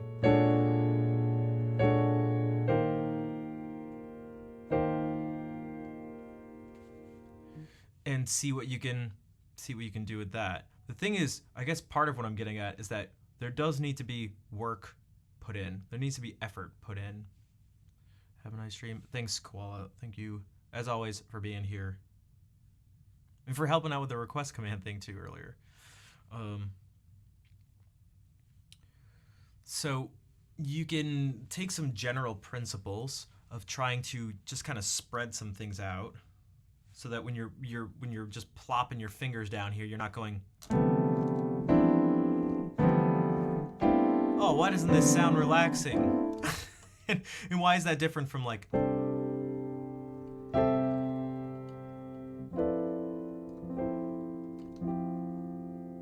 hey, thanks, Koala, I appreciate it. I'll make sure not to use them all up. I don't want to run it.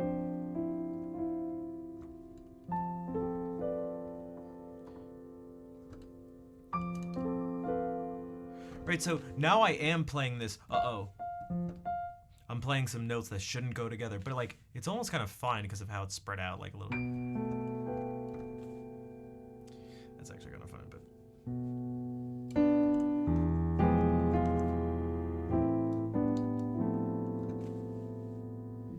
So that's just like a super general, but not specific, because you can always get into finer details with these, but like giving yourself some space, especially when you add the crunchier notes.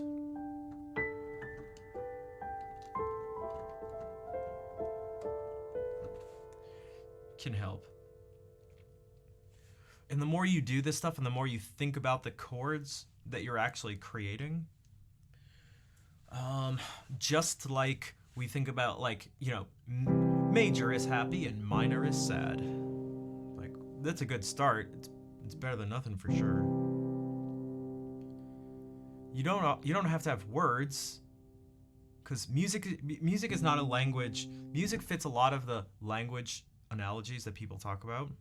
I love making analogies to learning and, learning music and learning a language, or speaking and playing music, all these things, reading music and reading a written language. But they're very different in what they're trying to do. Like, music is something of more general associations as opposed to the something that's closer to specifics. Like, music doesn't do the best job at describing specifics. Playing a chord that represents, you know, a red box that has the top open and is, I don't know, 3 inches by 6 inches by 5 inches or something. It's like, that's not what music is very good at. That's not what music is very good at. But sometimes it can be more efficient and better. Its strength is in the overriding the specific details, or not overriding, bypassing the specific details, and just making associations, carrying emotions. Yeah, exactly. It could carry definitions. It would just be very difficult. We'd all have to have, like, just be very good. If we all had the craziest ears, we could do something like every single slight deviation in pitch could just mean something different. So, like, that could mean something and could mean something different. That could mean something even different. That could mean something different. That could mean something different. That could mean something different. And so there's just like an infinite number of things. Or even the difference, like, this could mean something. And this could mean something. And also, so words tend to be better for that. That's what, I don't know, millions of years have basically figured out or have shown us, you could say. So, okay, so what does this thing do well? Well, these associations. So we go like so just like you go like this is major and this is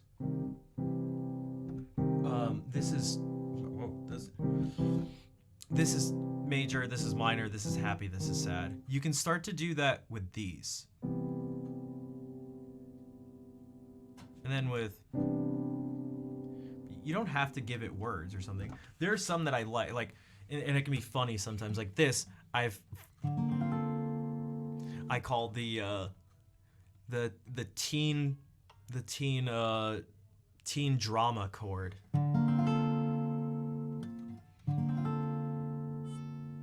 When there's drama in like Boy Meets World.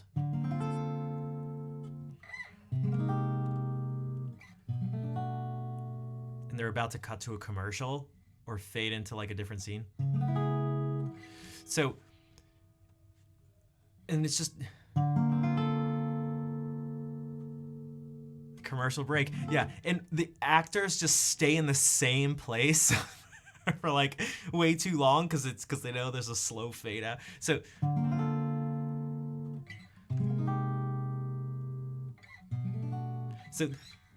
there's like that type of thing. There's this. I've and some of you who've been around for a while have been like, oh, you've mentioned these before, but yeah, exactly, because I like these. I think they're good. Because here's the other one. This is another one. You know, I've used that before. This one's musical cheating because this to me is just like.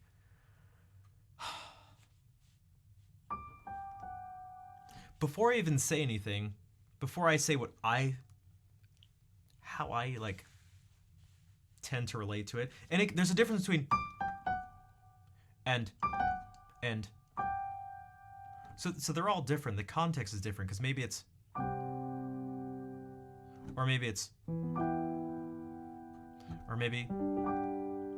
okay. So there's all sorts of different stuff, or maybe it's.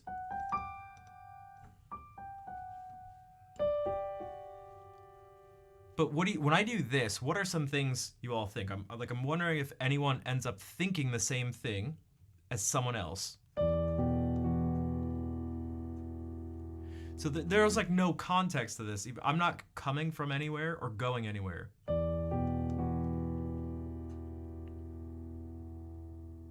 Just that on its own.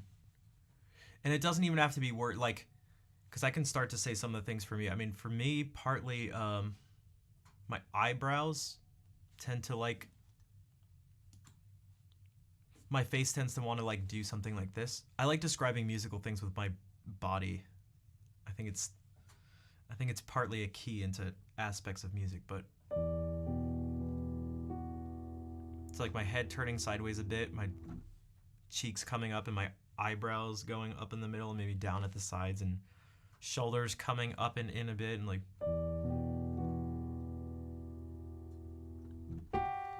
So like maybe there's some pain involved, some pain of some sort.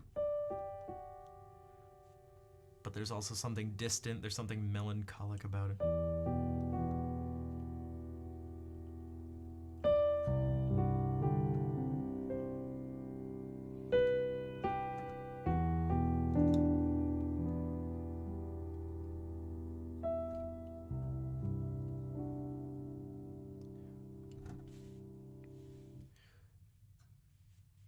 And when you start to go, okay, so it's like, that's this. You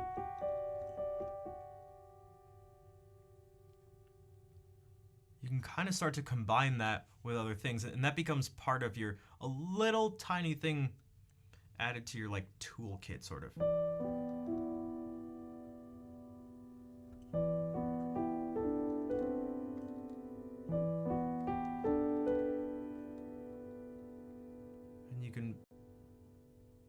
Mess around with it. Like I played this and that ruined the mood for me.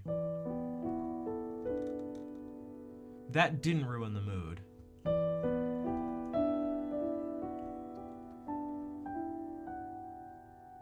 Oh, I don't feel like the mood is ruined.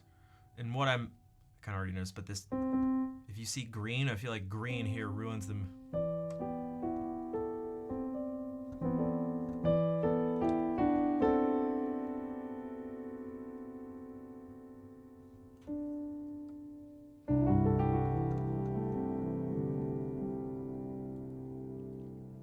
So like when I just did that, I didn't randomly put my fingers down, but it wasn't so precise as it had to be like this note had to be exactly here and this one had to be exactly there. I know I'm spreading out. I know I'm spreading out a C major chord of some sort, and the extensions, the things past this, aren't always clear, but I can sort of pick them off at.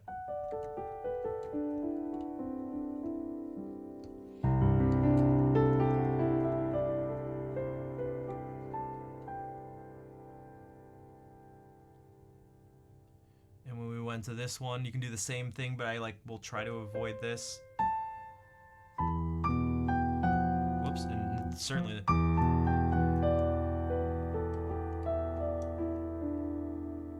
Now maybe if I go. So I go, okay, I can use green, but I have to go. I have to immediately like move away from it. Up or down.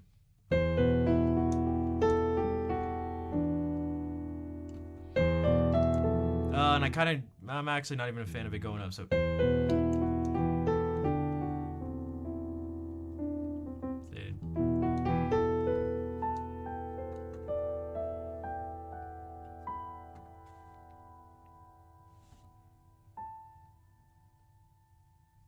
And you start to pick out like, oh, okay. What was this in the first place? Yo, Elfin, what's up? Joy of Music. I know it's just impromptu Joy of Music. Thank you for the 7-month resub. So what you start to do is go like, oh, this is the 9th of this chord. 1, 2, 3, 4. I know it's here, but 1, 2, 3, 1, 3, 5, 7, 9. And this one was the 7th. 1, 3, 5, 7. So you go like, oh, the 9th has this like, this feel.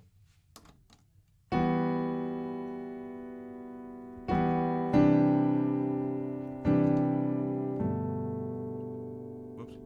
No, I should have gone like.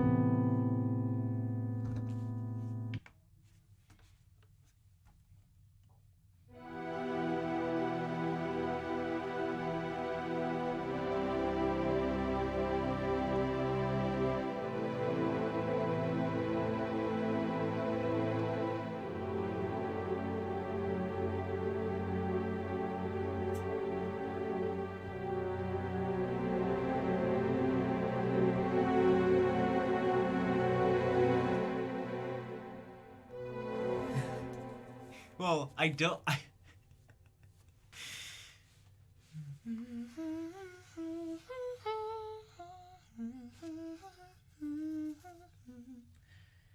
don't know if that's even the right key. Does anybody happen to know off the top of their head what key the Harry Potter's on?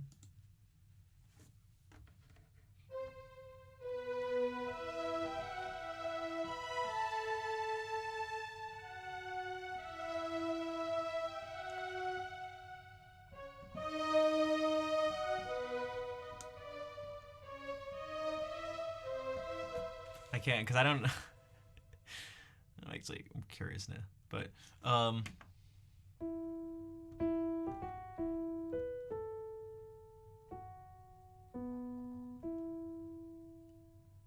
can't even really remember how it goes. Anything you know? Thanks, Coffee. I know I'm just too curious. Who's curious? Who's curious? Who's curious?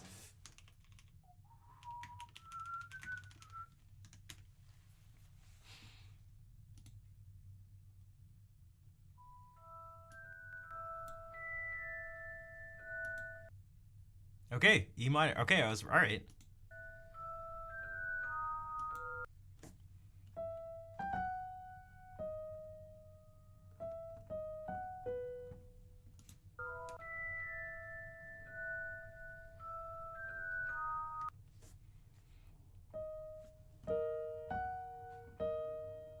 Um.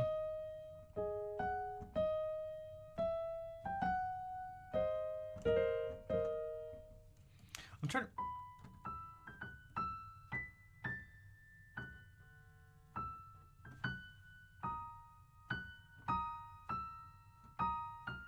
Oh, that's why.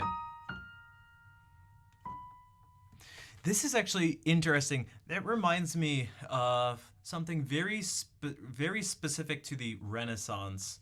A very specific cadence they had called a Burgundian cadence, but just sort of in more general, something we are taught as a no-no is something that in particular situations they did on purpose, which is actually a double leading tone.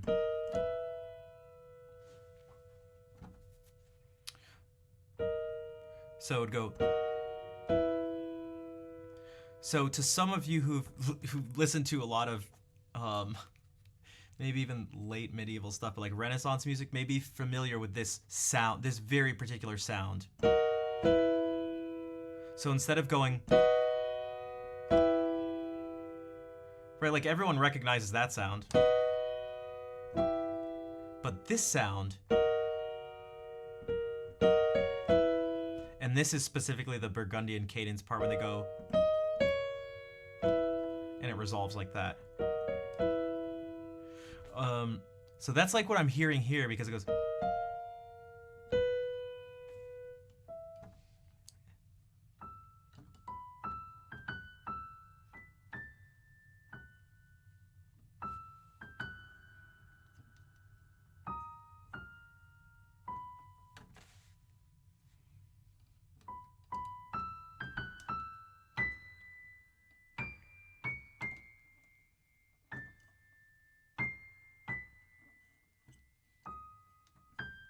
Something like that. I have to actually.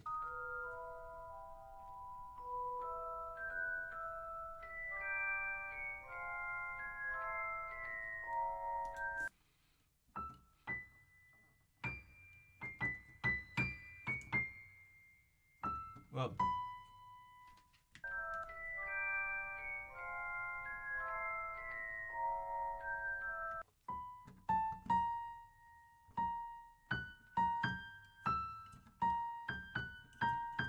So now it actually used it in the melody. And then there were some chords there actually making up part of it.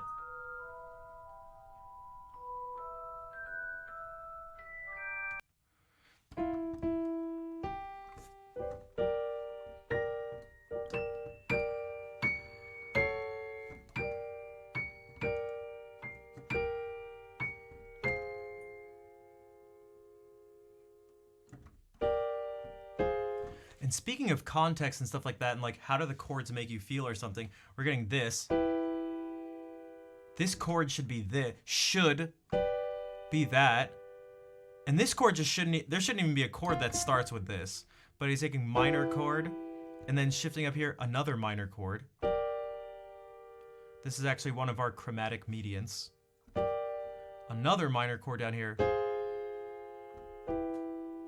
And so this gives you a very dark feeling.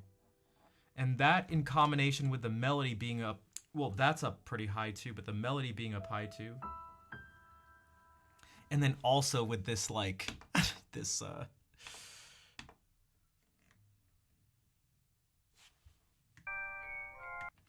okay, with this, you know, reminds me of Home Alone.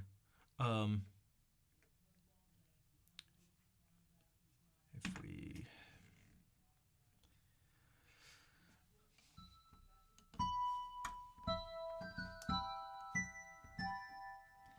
these handbells or some sort of bell like that. That's too much.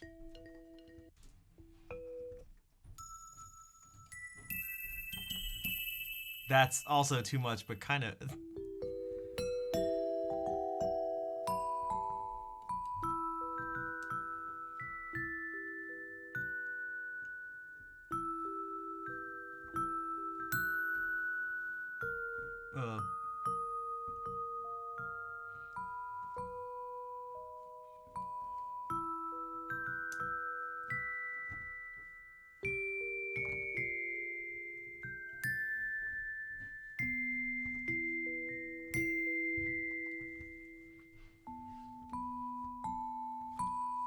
No, it was down here, but no, it was. Then it gives you that spooky feeling. Oh.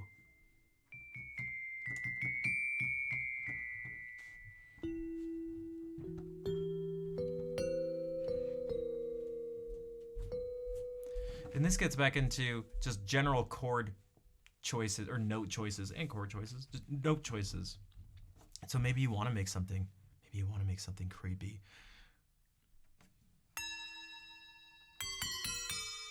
That's a little too much.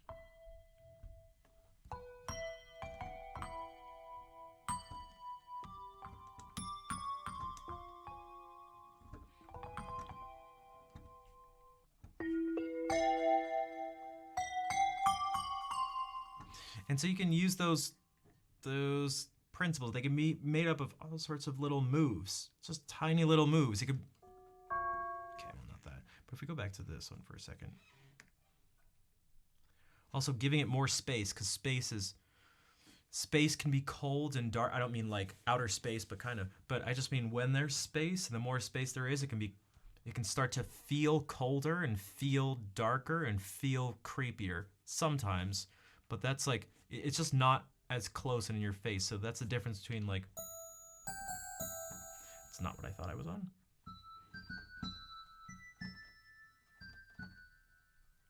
And if I put reverb on,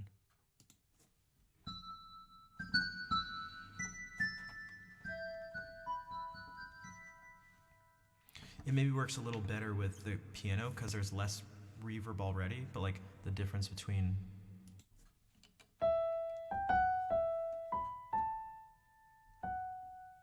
and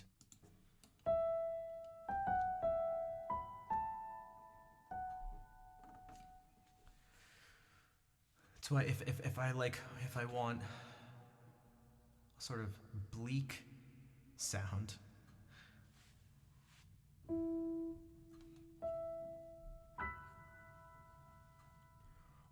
I purposely won't put a third. I won't put the third of the chord in there. The thing that makes it either major or minor, I'll leave it out and put some other things in, and then it's like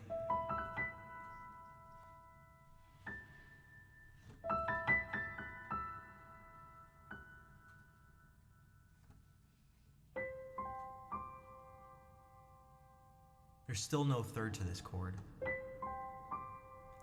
There's no E natural or E flat.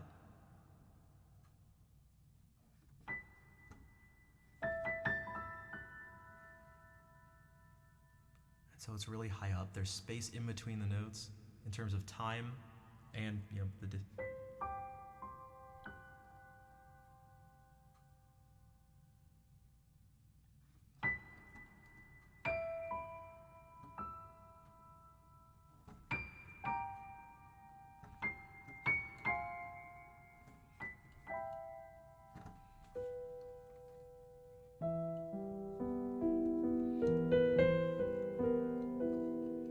knowing that these two notes around here specifically will give that maybe uneasy feeling a little bit.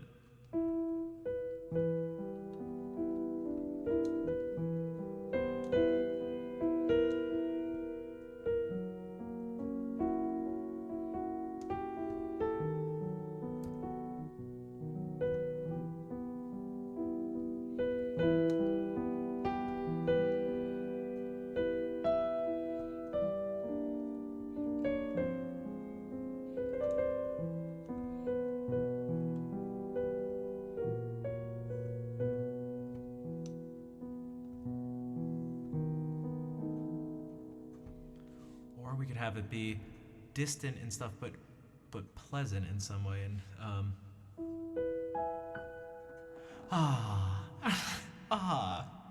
instead of, that's just the difference between like and.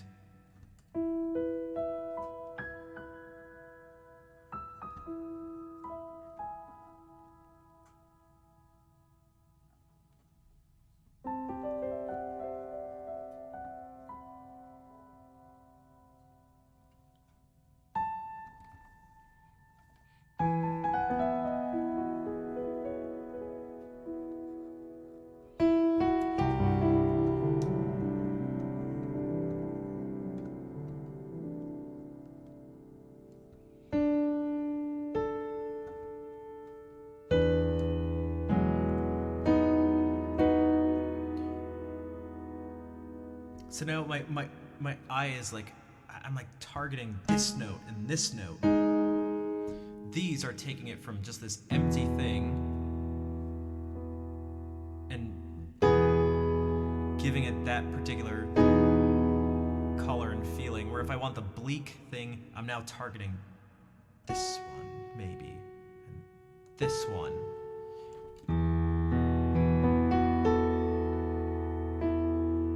And maybe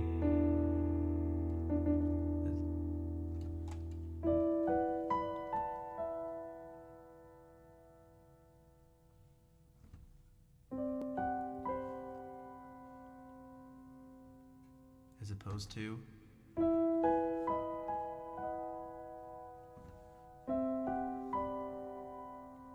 although actually could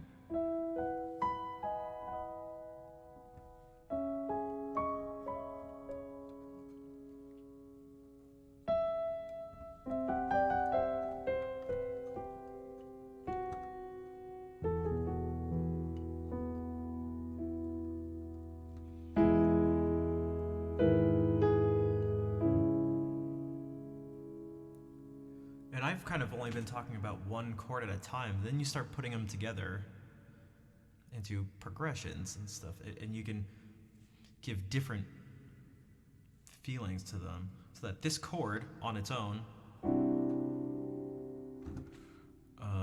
sounds a particular way, but when you hear it in the context of after hearing this,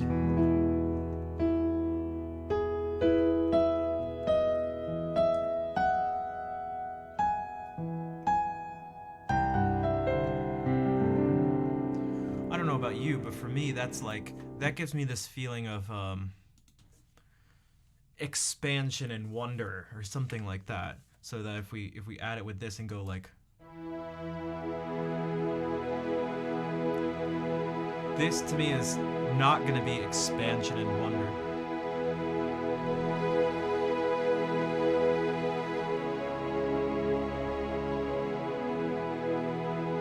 Or I should go back to this.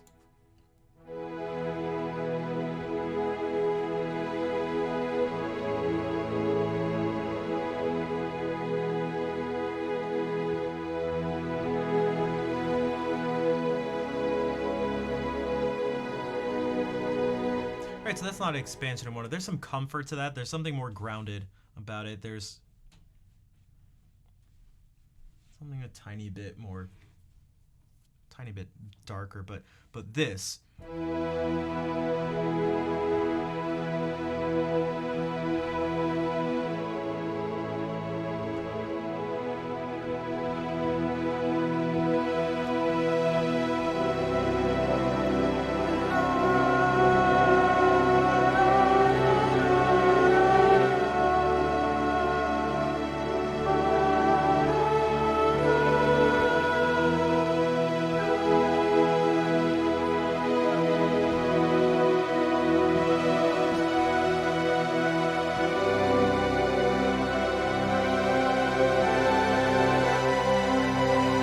Again, actually.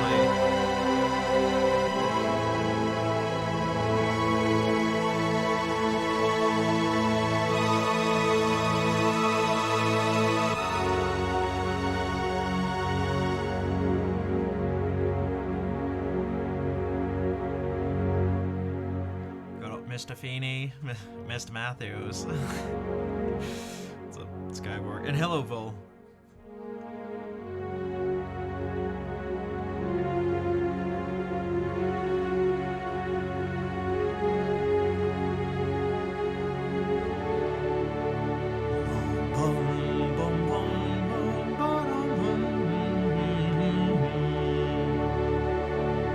That's another thing, maybe. Those things I just sang. If you're picking notes to play, ultimately, I think in an ideal situation, you're not actually just randomly playing notes. And you're not even just playing them because theoretically they work. The things I like doing the best, I think when things work the best, for me at least, but is when I play the notes that I'm hearing. So just like I sang that, it's not why I did it. I just played it and it was like, I don't know. I just.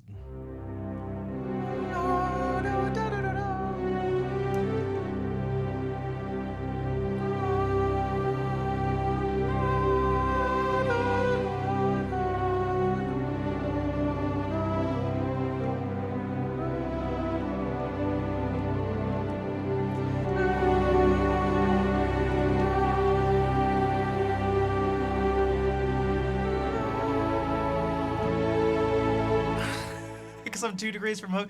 Well, I do also like that. But that's another thing. The more things you know, the more things you can tie together, you're always going to be 2 degrees from hook or homeward bound. I mean, hola, Fer. What's up? You hear the notes just before you play them. Yeah, it doesn't even have to be. This one's weird because if you ask me to just like sing a note sometimes, just out of nowhere, sometimes I can actually do it.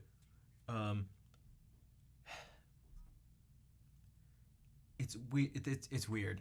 I can't even trick myself into do it. I can't be like, oh, I'm gonna play. Oh, if you just hear the sound of the note before you play it, then just like almost put your finger on the key so then you'll hear it. It's not that. It has to be like you're actually going for it. And the moment you actually really go for it and commit, then it gets heard. I know it sounds weird, but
now if I want to bring it down, we'll.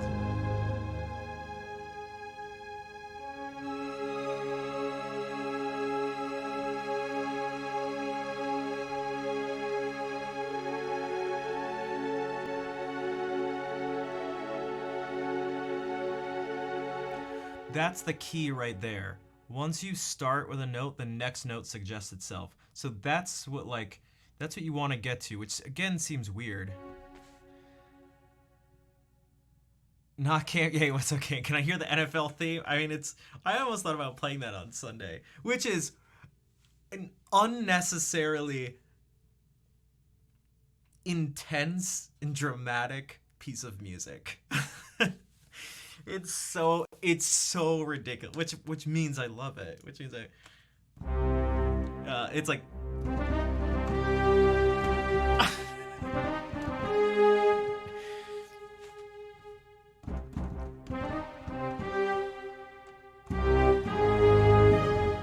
Because I think it was.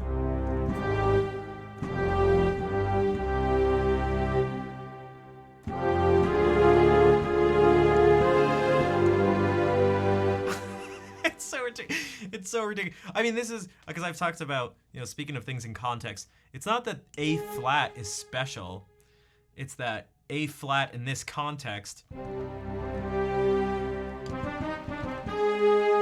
bum, bum. It sounds like a superhero. Exactly. I mean, listen. Ba,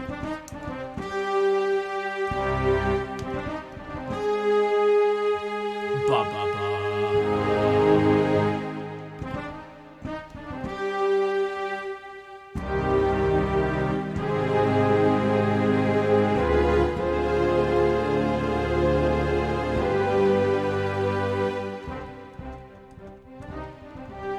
Uh. Uh.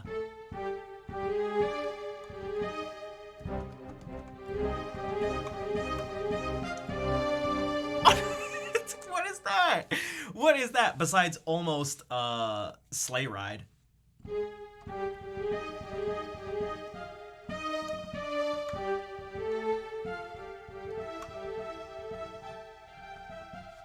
Reminds you that I think the X-Files, yeah, because it's probably because of this scale degree specifically.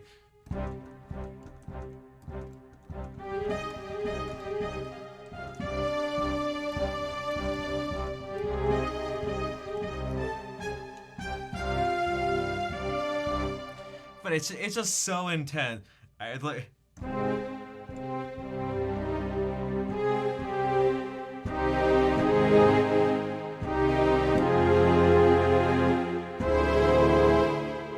Whoops.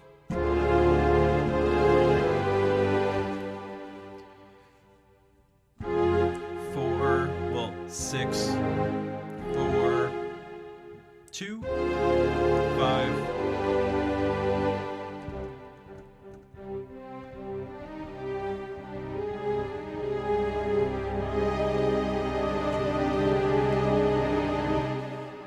It's using these.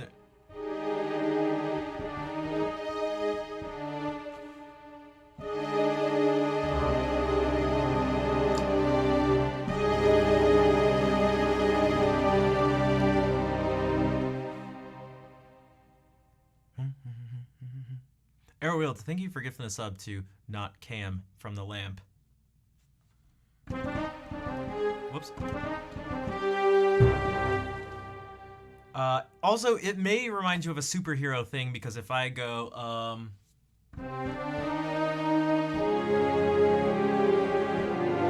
array.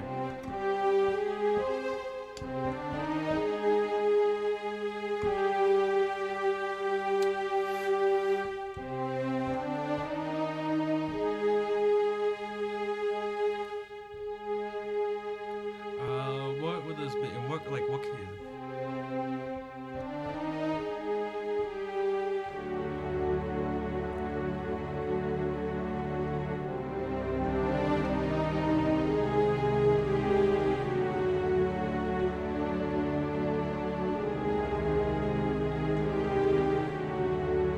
It's like, it's like, okay.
And that's another thing too. You can go like, well, what is that sound, and why did it sound like that?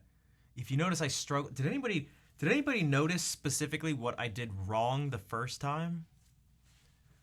I thought there was something wrong. I thought there was something actually interesting about what I did wrong. It's too epic. Cause what did I do? I did this, and then man, what did I even play?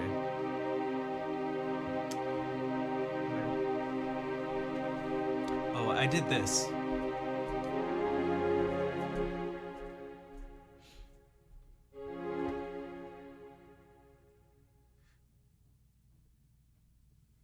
Is this gonna make a sound? I don't know. I'll have to. It was my ear recognizing the sound of a particular chord, a Neapolitan 6th chord to be exact. But we were starting here, so in this key, this is the Neapolitan 6 chord. So I played that, and I was like, wait, that's not right. And that's where and then, if you remember, I said, wait, what key are we in? And then it was like, oh, this is actually the 4 chord of G minor. So this is the Neapolitan 6 chord.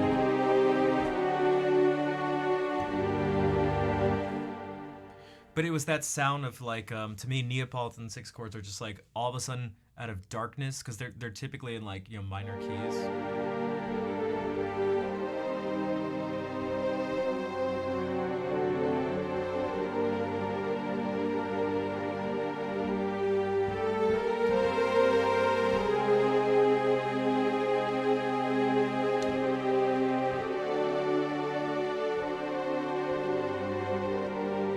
Then all of a sudden there's this lift up when you hear him. That for me.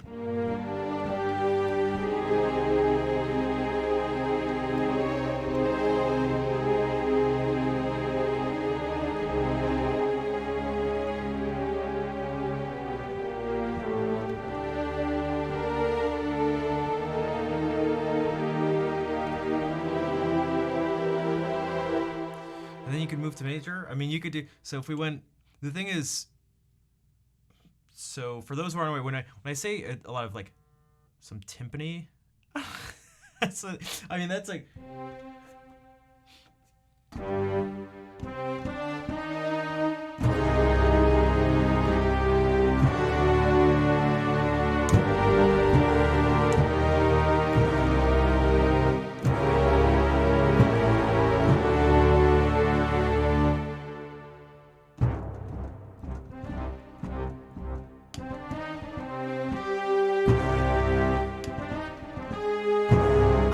Okay, all right. Some of these chords, these really specific ones, all right? I didn't say it was a major chord. I didn't say it was a minor chord. I didn't even say it was a 1 chord or a 5 chord. It was like a Neapolitan 6 chord. Same thing with like a German augmented 6 chord or a French augmented 6 chord. They often, where we hear them, and part of what makes it what it is the context and the way it's used. Even this Burgundian cadence thing I was talking about.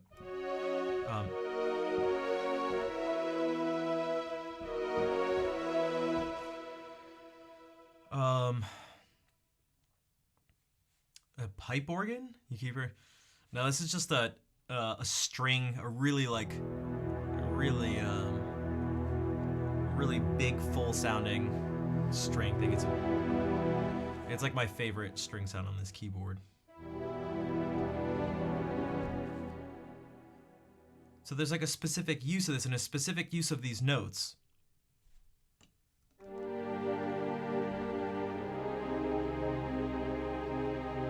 Where you either go to the 5 chord after, or you go to the 1 chord in first inversion. So like.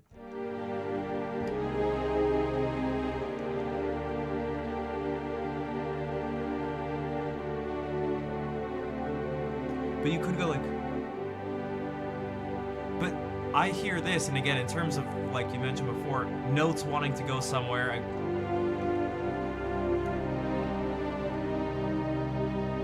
Now maybe.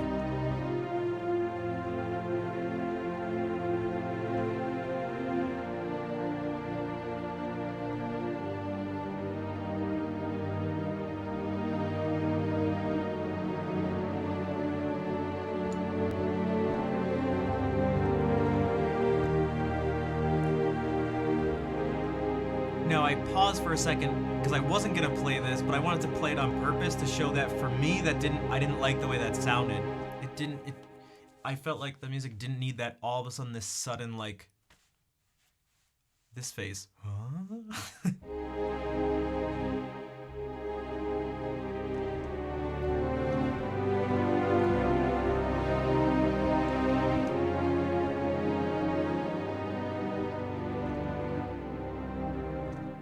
But like anything else, you can this switch to major. It actually wasn't.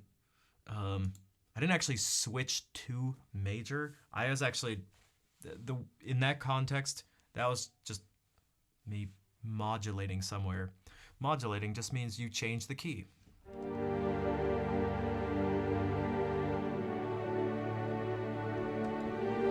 Are we in Danny Elfman territory? It could be. I mean, I don't know why you hate what. I don't mind being compared to some of the greatest, film composers or something. If people are like, "Oh, that sounds like what's his name? Hans Zimmer." I almost said Andrew Zimmern. Okay.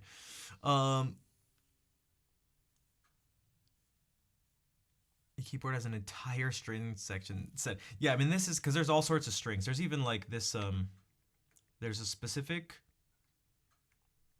where is it? There's like a movie strings, it's called. And it's very like crisp and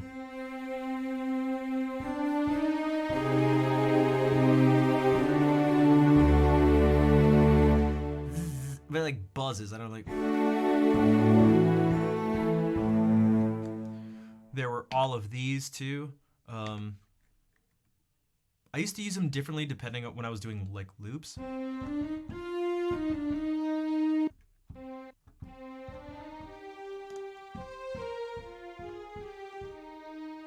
Because different areas like would kind of sound better in certain situations than others.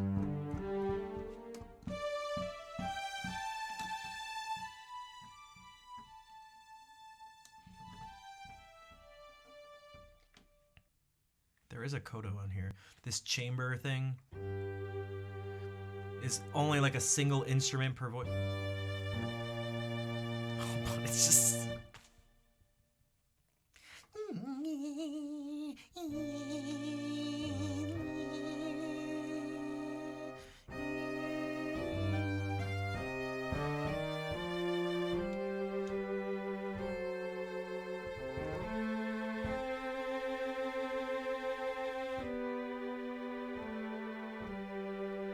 Pull the mod. The mod wheel doesn't actually affect this stuff. It doesn't affect it like it would like a VST, like in your DAW. It just adds like a tremolo like sort of effect. That's a bad one to use to. Here. Yeah, it just adds like a vibrato thing. But I keep it all the way down because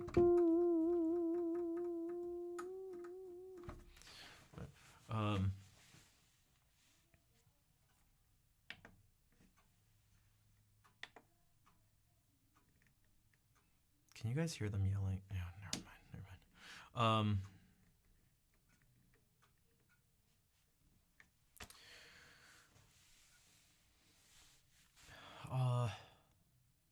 It's 9. It's been eyebrows. Oh, I got the eyebrows, and the eyebrows were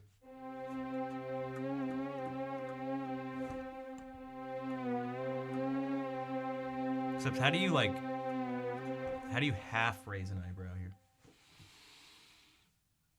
Koala, I thought you were leaving. Not that I wanted you to go, but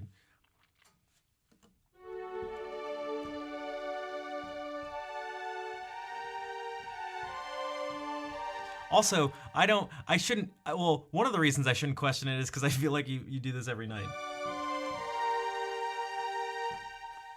Well, that's what I was saying before. Modulating. One of my favorite things. Guys, I just love harmony. Do you love harmony? Jacob loves harmony. I love harmony.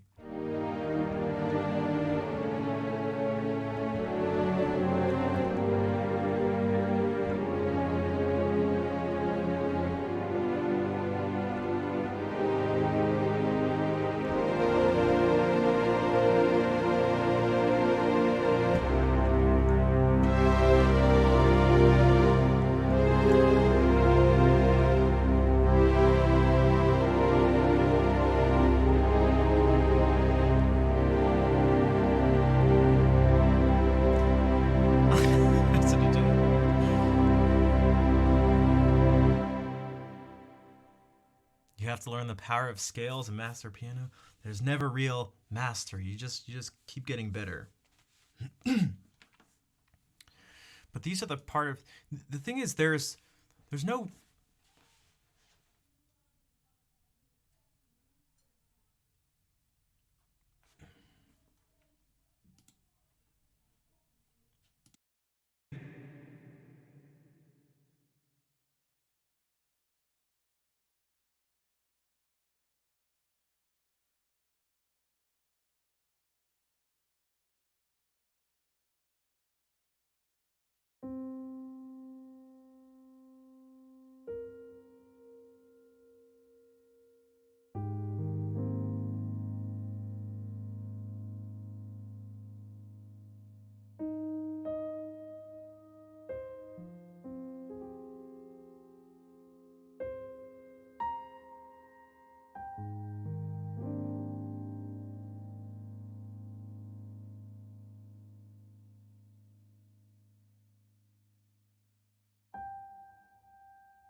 Um, thanks. Wait, I may have to mute the mic again.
I don't know either of those. Cam, actually. And I think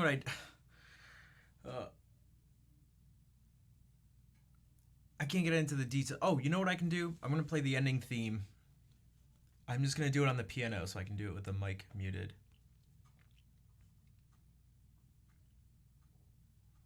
Because I'm pretty hungry. I got to practice. I got some stuff to do. And there's other things that I got to deal with. I just can't. It's just like, was it a Fairlock it was? Yeah, that was like Terra's theme. I was playing something and it just ended up sounding like it for like a few seconds. I was like, wait a second. So, yeah, we're gonna do that. It's gonna be the ending song.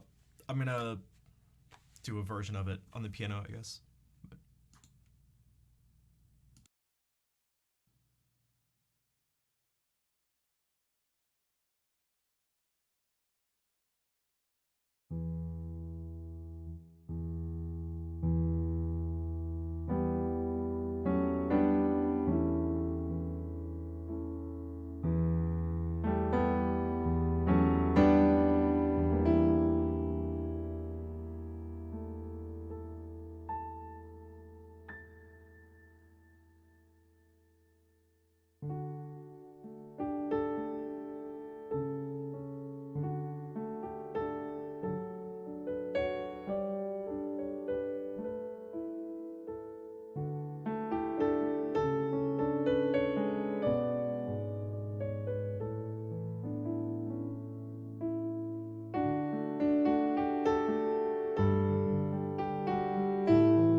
Okay.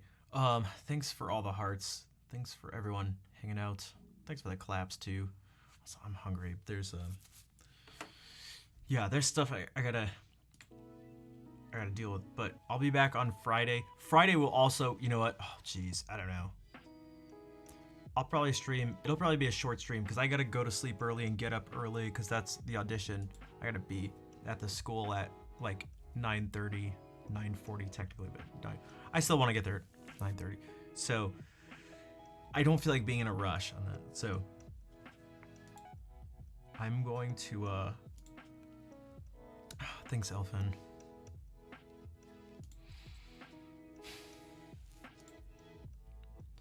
Thanks. I just want to play well. It's not even really about getting accepted or not. I just want to play well, because I just want to play well. That's so. Yeah. You're very welcome, Fairlock. Thank you for being here and listening and letting me share the music with you. Because if you guys aren't here, I'm just playing music by myself. So that's like part of what makes streaming what it is. And just performing anything. Doesn't matter if it's in person, streaming, whatever. Or you create something, you put it out, whatever. A huge part of it is to share things with people. Yeah, it's not like I don't enjoy it myself, but man, I like sharing it, so. Give you the magic? Oh, I give you magic. Wait, what was the... Oh man, I saw someone do a new Uncle Magic trick, and I forgot it already. I was like, I have to add it to my extensive repertoire. Yo, Captain, thanks for giving us up to Fairlock.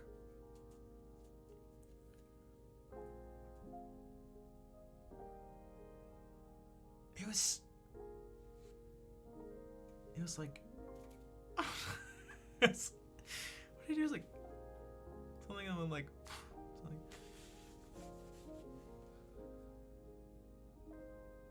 No,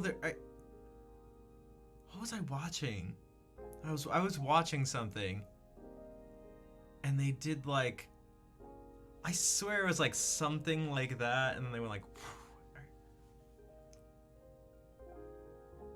Maybe it was. I don't know. Dad magic. Yeah, the term I've always used is Uncle Magic for the, you know, the classic. Like it's very much like it feels like this one. And also when you grab people's noses, like, oh, got the chat's nose. Oh, whoa. Or like whenever you pull a guitar pick from behind chat's ear. Damn it. Oh my god. I know, mind blowing, right? Or my favorite, give it back. This is the Teeny. There you go. There you go, Teeny. I did it. I did it. Ready? Oh, ayo. Axel, ayo. Ayo. That's my. That's my one. That's my one.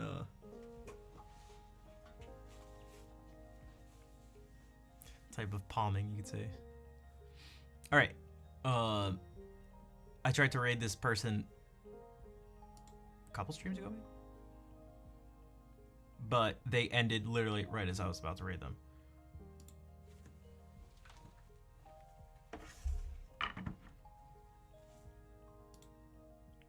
That person is Nat Chat. She's singing some songs, tunes to get us through the week, covers and chats live from NYC.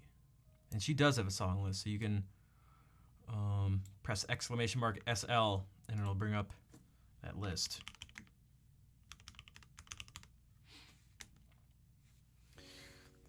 Thank you all again for being here, hanging out. For the people that were chatting, lurking, playing along, doing the music, throwing out suggestions.